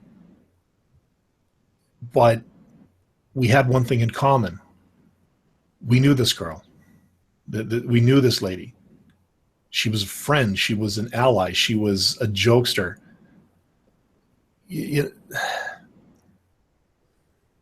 Damn it, she was our friend. She was one of us. And what we're doing here tonight, if this is all we could do, is to memorialize her in our own way, and now this is going to be on YouTube, demonetized perhaps, whatever. But it's going to be there, and someone someday will see this. We can talk about it. We can blog about it. You've done shows on. I'm pretty sure you've done shows on Second Life about this, Shujin. My apologies for missing Friday, but I was flying. We are doing all that we can because it's all we can do. We may not be able to do anything with that family, but if we remember her the way she was, everything about her that we knew, then, again, we don't associate with her family. We don't have to shout them down. We don't have to ridicule them. Because I think if Jinya saw this, if Niki saw what we were doing now, she'd go, you know what? You guys are doing it right. For us, there would not be, you missed a step. You missed a thing or two. And I think if we remember her as this, then we're doing it right. We haven't missed any steps. We've done all that we can. And that's it. I can't say anymore. Yeah. Shu, you asked what's the best thing we could do. The best thing we can do, we can look at the situation that we're dealing with now. We can acknowledge that it's wrong. And we can acknowledge it's wrong, but in the end, it's not about, what's done with the remains. It's about her memory, honoring her memory, honoring her accomplishments, and honoring what she stood for.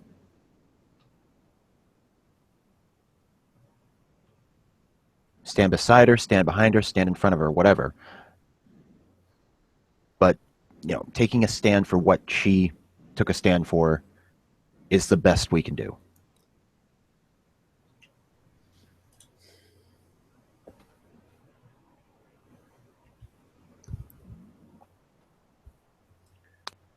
I myself really having a hard time trying to figure out where I stand on it.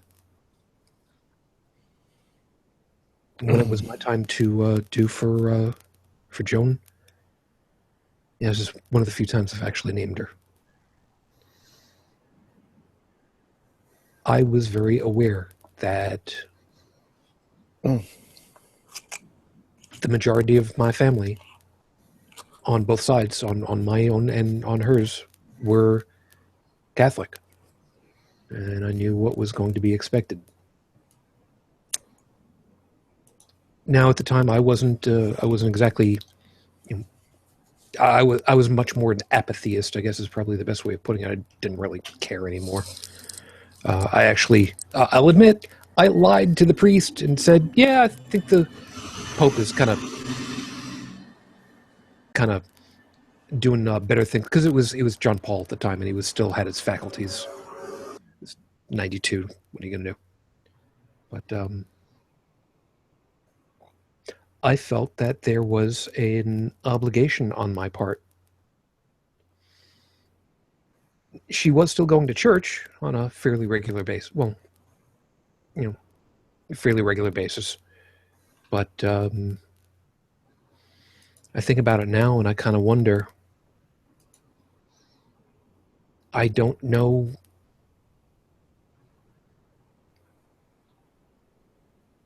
I don't know where to think of it. There's one thing for sure is that, no matter what her family, hate to put it like that, but does to her, and just you're bringing up this topic in our discussion here, it's obvious that we are closer to her than her family ever was. Oh, indubitably. So, what we're doing here is probably more than her funeral will ever do for her. I mean, just remembering her and celebrating her existence, what in it was important to us, and it's part of us now. So it's sad to see. I don't want to sound too condescending, but when I see shit like this, it's like it's like watching the mentally ill in a way. These people just have no idea how to operate in this world without on their own. And I mean, but Niki did, and they learned nothing from her, and they did the exact polar opposite to learning. They rejected it. And now they're rewriting history to pretend that all she learned, all she did, just doesn't exist. And not only that, but all the people who depended on her or who she was important for, that they don't exist either. And Brigid, I'll be right back. Okay. We don't know how many people we end up touching until we're stuck in a bed and we can't go and do, and phone calls come in and people come and visit, and on an extended stay, maybe flowers or cards or whatever. That is both gratifying and and dismaying in some cases. I got to imagine you've probably seen people who do come, and then those that seem not to do or say or call or anything, and the people who lament, yeah, I got from this person that was great, and I didn't hear from. I got to imagine that you've heard stories like that. Well, I mean, it is surprising who's going to show up and who doesn't, and a lot of times it's not what you would expect. That's for sure. I know that when my dad passed away, we had no idea how many people would come. My mother was expecting probably 50 or 60, and there were probably close to 300 people that showed up. There was not enough room at the memorial service for all those people. And it was just amazing to me how many people he had touched. I never knew. I always thought he was great. I thought I was biased, but apparently a lot of people cared about him and thought he was pretty great too. I don't anticipate having 300 people at my funeral. Actually, I'm probably not going to have a funeral. I'm going to be cremated, but if there's any kind of memorial, I don't think I'm going to have that kind of turnout.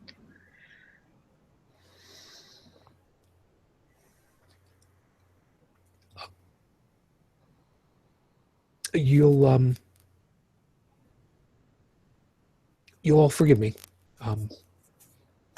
Those of you watching could probably see I'm starting to have a little bit of a hard time trying to disassociate myself from the reality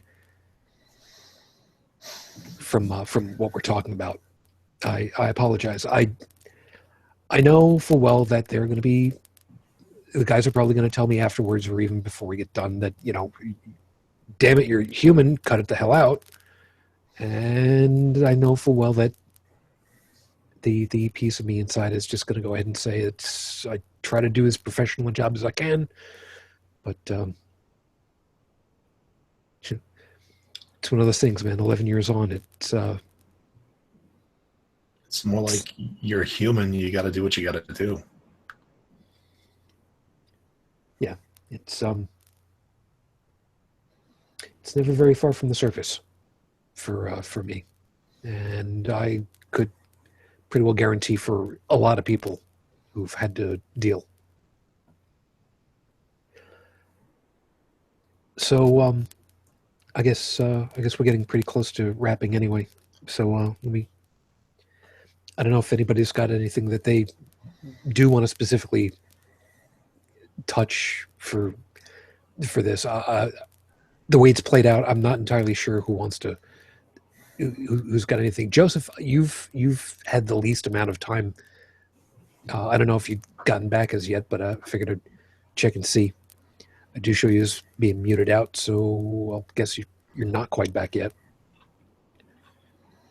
No, probably not. Joe, you, me, Dalan, we spent a lot of Friday nights with her, so we've got a little bit more history that angle. I don't know if there's anything that you want to say specifically on Niki's point or to the overarching for everything. Well, as far as her family's concerned, I said what I have to say. You're doing wrong. I'm not gonna, name call. I'm not gonna point fingers. I'm not gonna like that. I'm just gonna tell them you're doing wrong. As for Niki herself, I got to say what I needed to say to her while she was here. Beyond that, what else needs to be said? Point enough. Brigid, I'll go ahead and throw it your way. And, like I've said, because you've had the medical side, you've talked with people, you've seen whatever it is that's happened on that angle, which I've talked about before. That, nursing, nurses have got arguably the hardest job on that angle, and the ones that I had to deal with my wife, I still have huge admiration for. So I don't know how much or whatever what other point you want to drop into this at this point. Well, as far as living wills go, I think it's very important to honor a person's wishes. I think sometimes emotions get in the way of that as far as the relatives are concerned.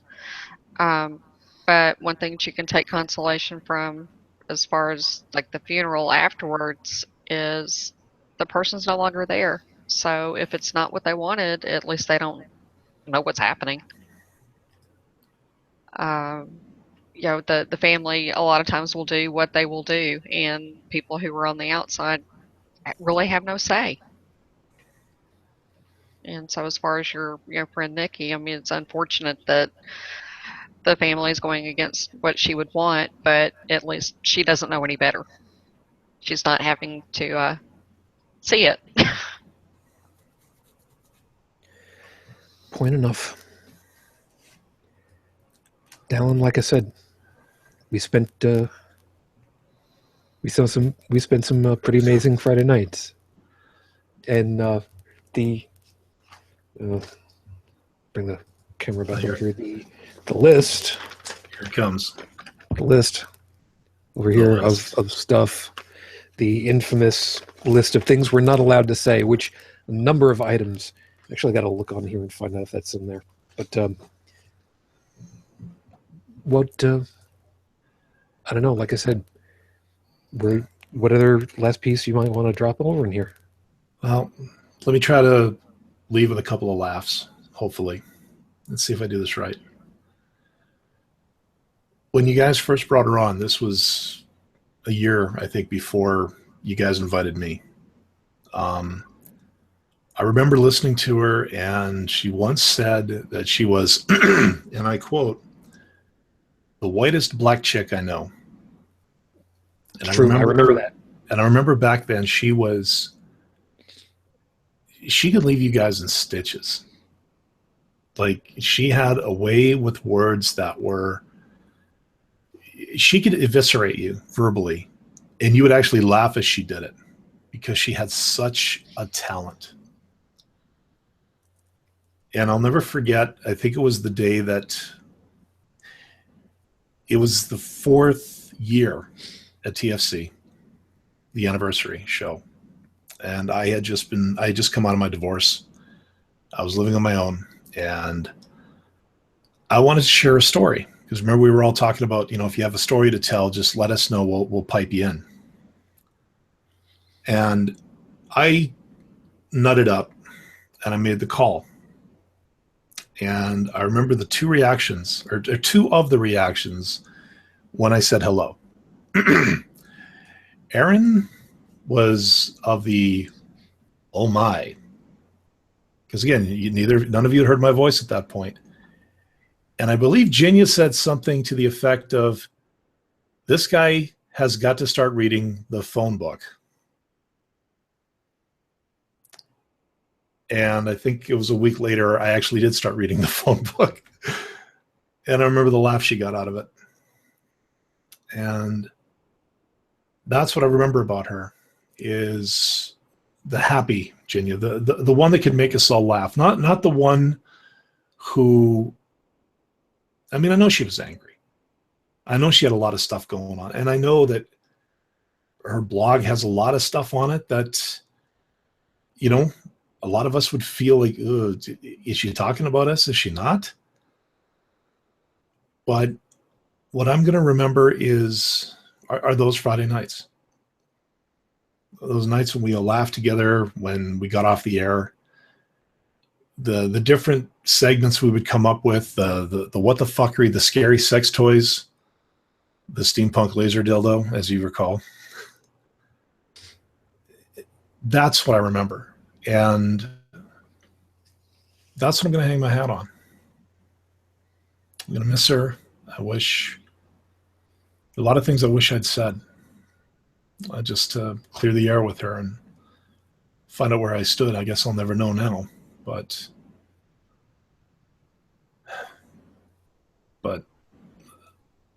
I know where she stood with me. And that's all that counts.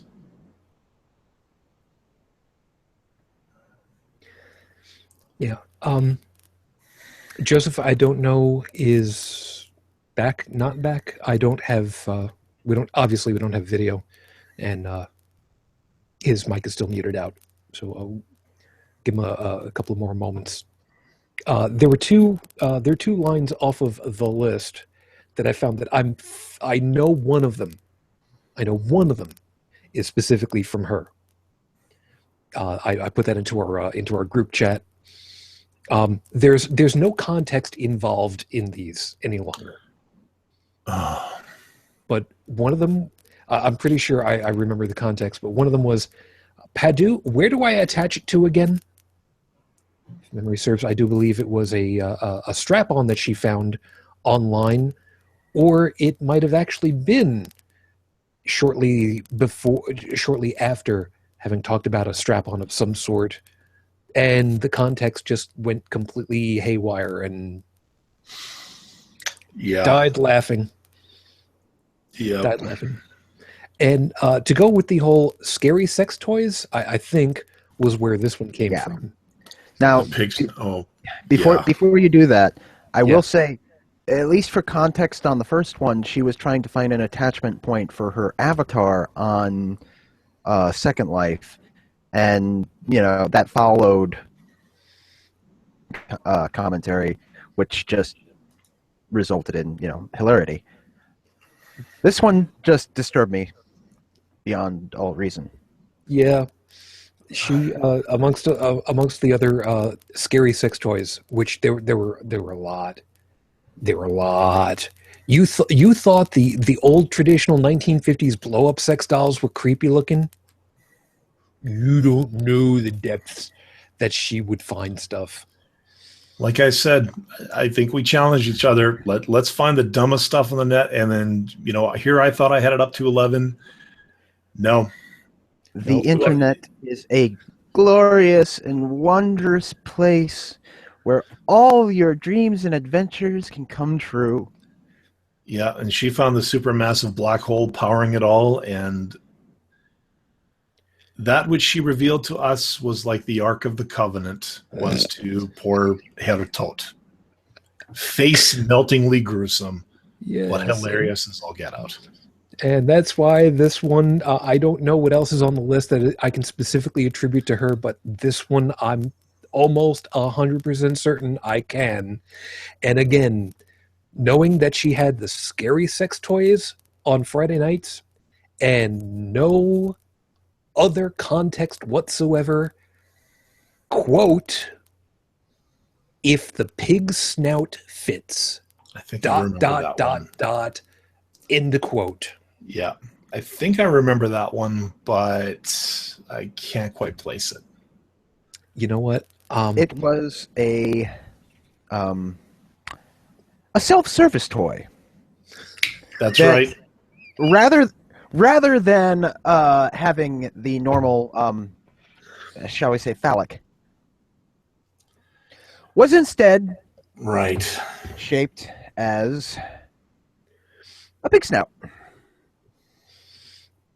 Hence the expression, if pig snout fits. And folks, those of you listening, watching, whatever, if you think that's the worst the internet can throw at you, to all our atheist listeners, watchers, and those of you from the 30, 35, 23, whatever that is, I have two words for you.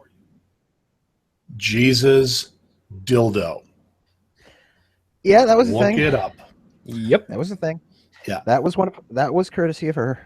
I know they say that, if I make a claim like that, I shouldn't have to say Google it, but because the burden should be on me, I'm just saying, go out and take a look. Yeah, kids, go ahead and look that one up. Show your parents. They'll be very proud of you. See, I just don't want to ruin the surprise. Yeah, and it is fair to say that we had a hell of a lot of fun. You want to talk about sacrilegious? Yeah. Yeah, totally. Check. Yeah. Irreverent. Check. And strong back lady. And she would be the first to yell at me, "I am no lady." She would. She would. And she had said it on many occasions. She is not a lady. I don't remember exactly how she wanted to describe herself, but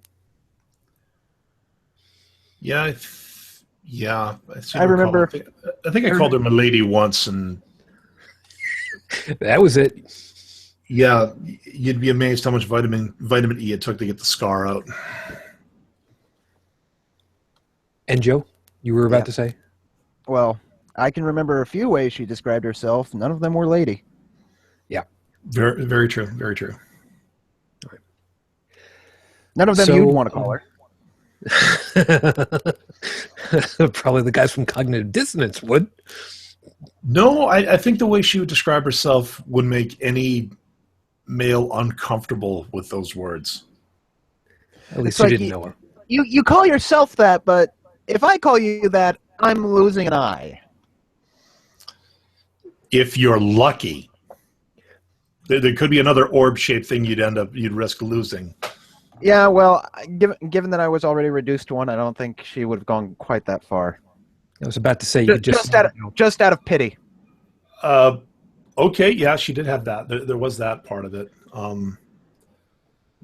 But then again, it would just, phase in the moon type thing.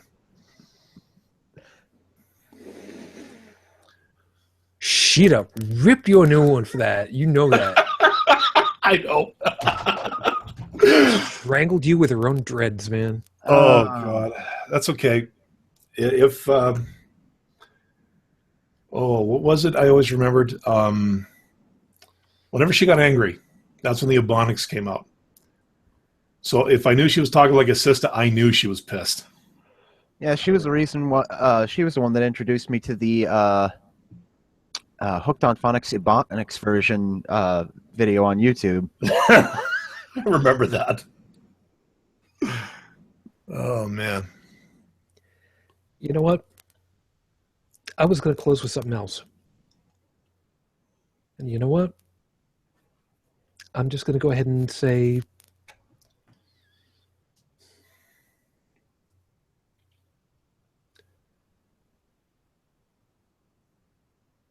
I'm going to use a little bit of it.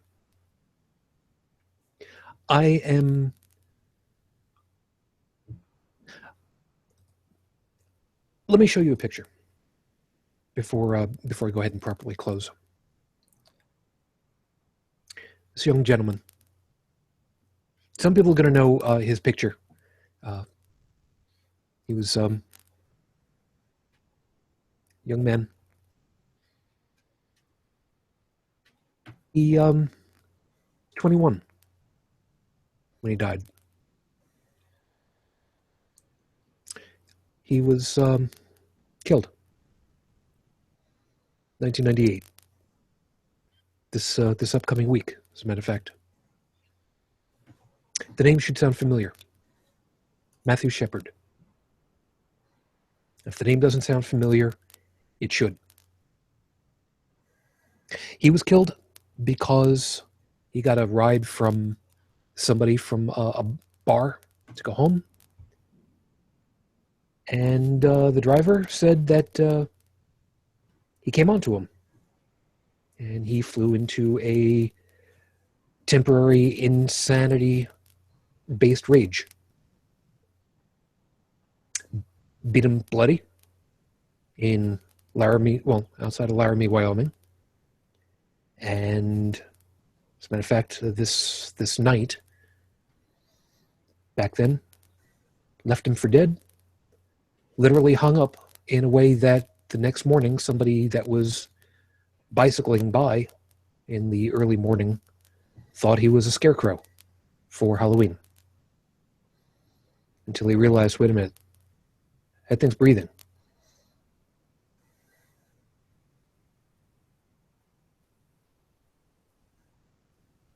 I'm saying that because, as with many a time, I tell you that story to tell you this one. Matthew Shepard's life was short. My friend Ginya, Niki's life, though longer, was short. My wife's, same. They were short lives, unfortunately. They should have easily been twice as long. Ginya, hell, she should have been to at least 70. Current technology, even with her racial makeup, and I don't even think of it in terms of race anymore. It's not even worth. It's not a term that should even be. My wife, yeah, she could have easily been twice, but it just happened that way. And young Mr. Shepard, 3-4 times he should have lived. But for somebody who decided that he didn't have the right to live. I'm bringing that up because it's not the death that matters. It's not the why. It's what people have done with the lives that they've got. We've heard it many a time before. It's not the size of the dog in the fight. It's the size of the fight in the dog. It's the same damn thing. It's a crude analogy, but it's accurate. My wife fought tooth and nail for 2.5, almost 3 years, upstream, if you will, metaphorically speaking, with a 20% chance of success at 5 years against the cancer that she had. Young Mr. Shepard, unfortunately, didn't have that. He had shit go against him. But he was still trying to live the life that he had. And Niki, well, Niki fought tooth and nail for what she believed in. Even at the expense of her own physical well-being in some cases. Told you. She'd go to a convention. She had social anxiety. She would stay indoors for easily days. But when it came time for a con to go out there to help bring other people in, to meet and greet, to support people, to teach in her own way, where's my Vicodin? Where's my cane? I'll go out there and I'll meet and greet, and I will make a difference in some other people's lives. Younger than me, older than me, doesn't matter. You're not the same color as me, doesn't matter. You're being nice to me, cool. You're being a dick to me, we're going to have an issue. It's sad when these lives are done way too early. And maybe that's what makes it even harder for us to try and figure out, how do we honor those lives? Sometimes we can't the way that we think should be. And that's where it all comes down to, isn't it? What should be. It's hard to know. What works for me doesn't work for someone else. My cousin said at my grandmother's funeral, and I talked about this one before, came over and whispered to me and my brothers, I know what the secret ingredient was for Grandma's meatballs. What was it, Georgie? Grandma hand sweat. What do you do with that? You can't, in the middle of a wake, just burst into laughter. The guy that I've known since literally day one kindergarten, he told me, my funeral, my wake, whatever it is, you come and you bring a set of Groucho glasses, you put them on me. Made me promise. And even though we kind of maybe at odds on some stuff, I would still be willing to do that. I don't know that the family would necessarily appreciate it, but I know that he would have at that point.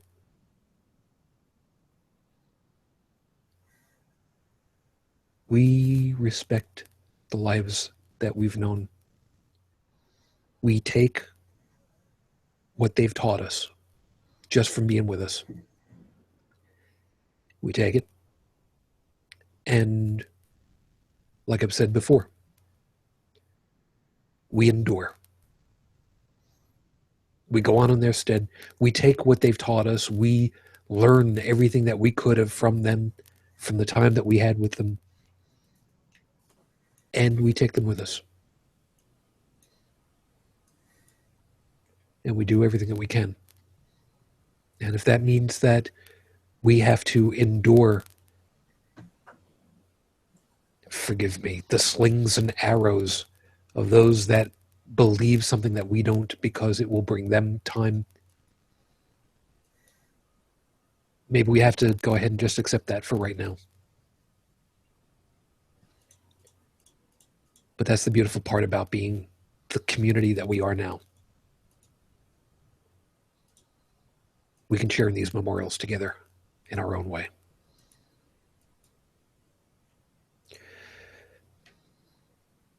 So thank you for being part of that tonight. As a matter of fact, even though I'm actually done with my piece of it all, I wanted to let everyone know. In Second Life at Feline Conspiracy, every once in a while, usually more than just once a year, sometimes twice, usually is what it is, we hold a karaoke contest of sorts, just for fun. There's a little bit of in-game money that's involved, but be that as it may. It was scheduled for the it was scheduled for October 21st, which is Friday, 2 weeks on. And because of this, I've decided that I'm going to push that contest back. In its place, I am trying to get in contact with the folks from Orbit to see about holding a fundraiser instead. I don't know if the money is going to be for funeral costs, or if not, put it towards a donation to the, I don't remember what the name of the group was specifically, but a Planned Parenthood type place. And no, I'm not trying to do alliteration because I don't like doing that into my microphone. For her memory, to honor the group that she worked towards. I have no idea if we'll be able to get anyone from her circles. I sincerely hope so. But it feels like the right thing to do.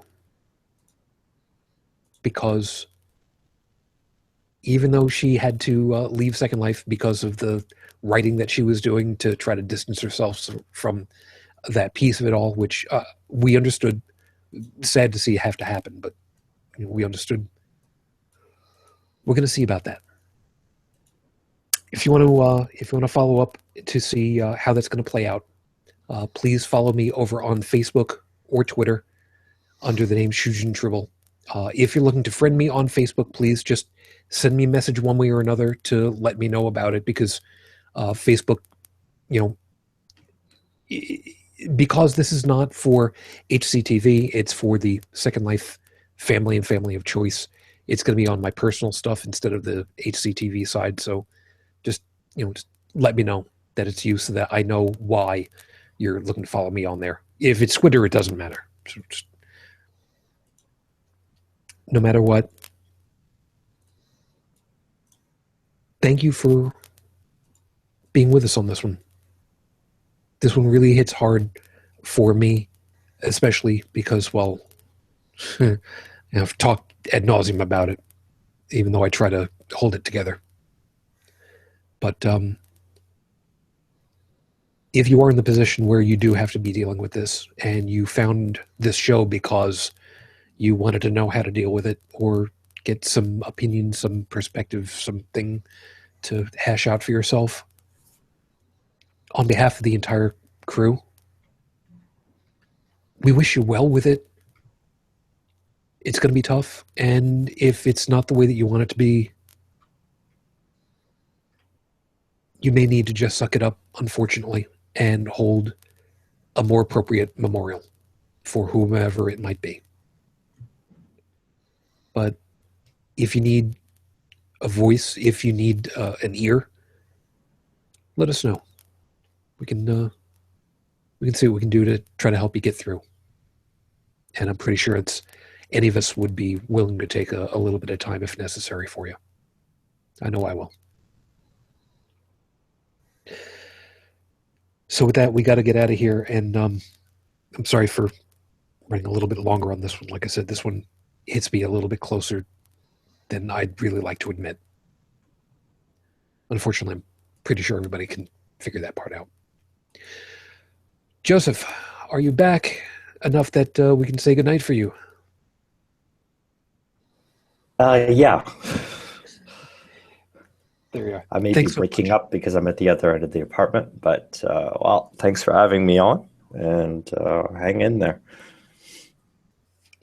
I'm trying. Is there anything that you'd like to be plugging at this point? For any reason? Just you, sir. I'll try not to take that as the sexual come on that it might be. Joey, thank you very much for your time, and don't hurt yourself in a new concussion with that face palm that you just did. Yeah. What else am I going to do on a Saturday night? Besides get drunk. Wait, I already did that. Well, at least you're doing it in the right order. Thanks, man. Brigid, thank you very much for your time. I hope that you're going to be able to get back to sleep at least.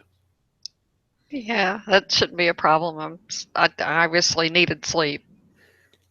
True enough. Yeah, I need more. Then go get it.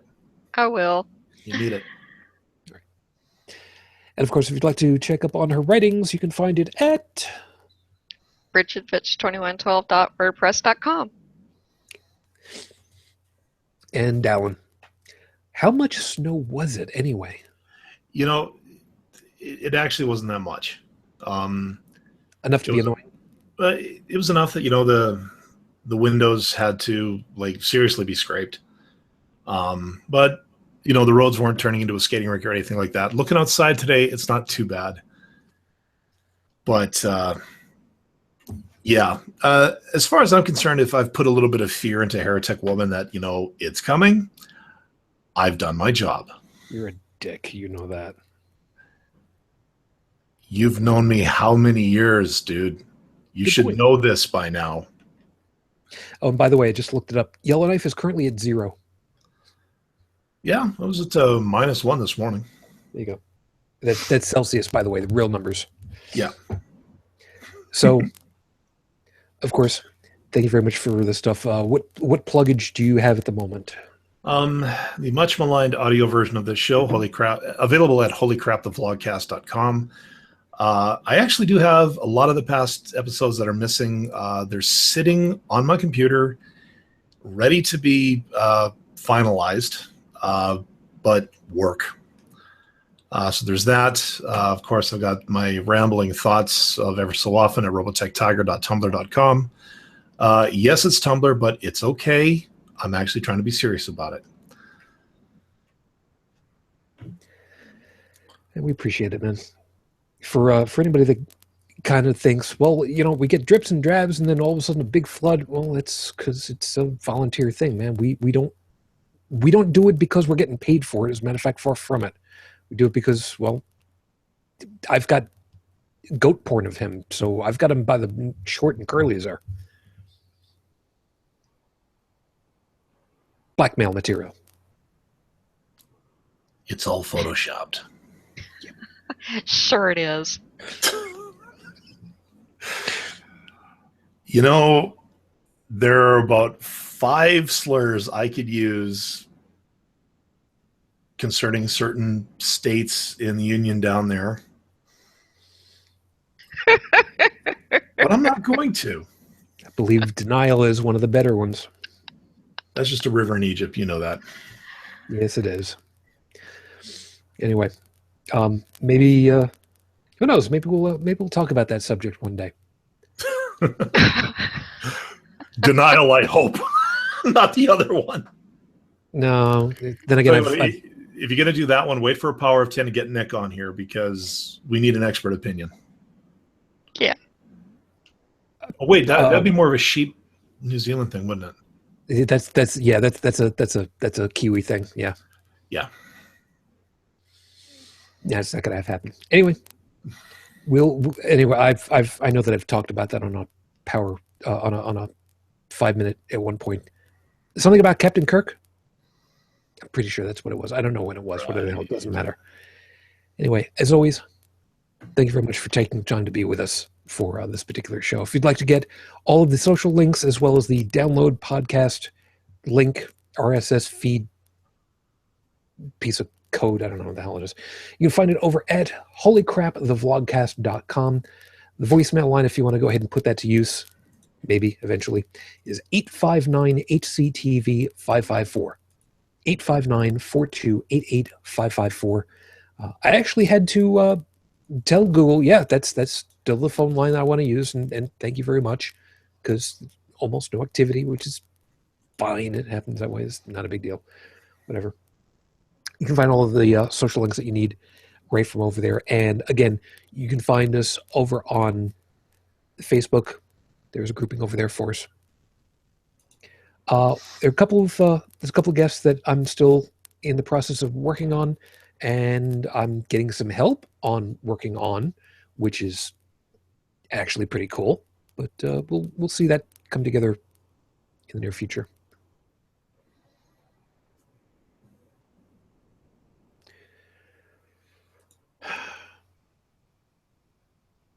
I think probably the last thing that needs to be said on this particular item,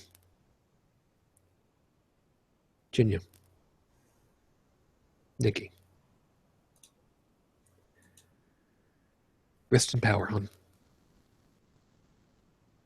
On behalf of all of us, were it not for you, even before Cash got a hold of me, might have been partially your fault. You done good. Thank you. Till the next time we get together, everyone, as always, I wish you the peace I no longer have. I wish you the strength that I've learned. I wish you well. And my lady, Matane Fujin. I love you and I miss you. Dream of me. Till next week and the next time we get together, everyone, as always, good night.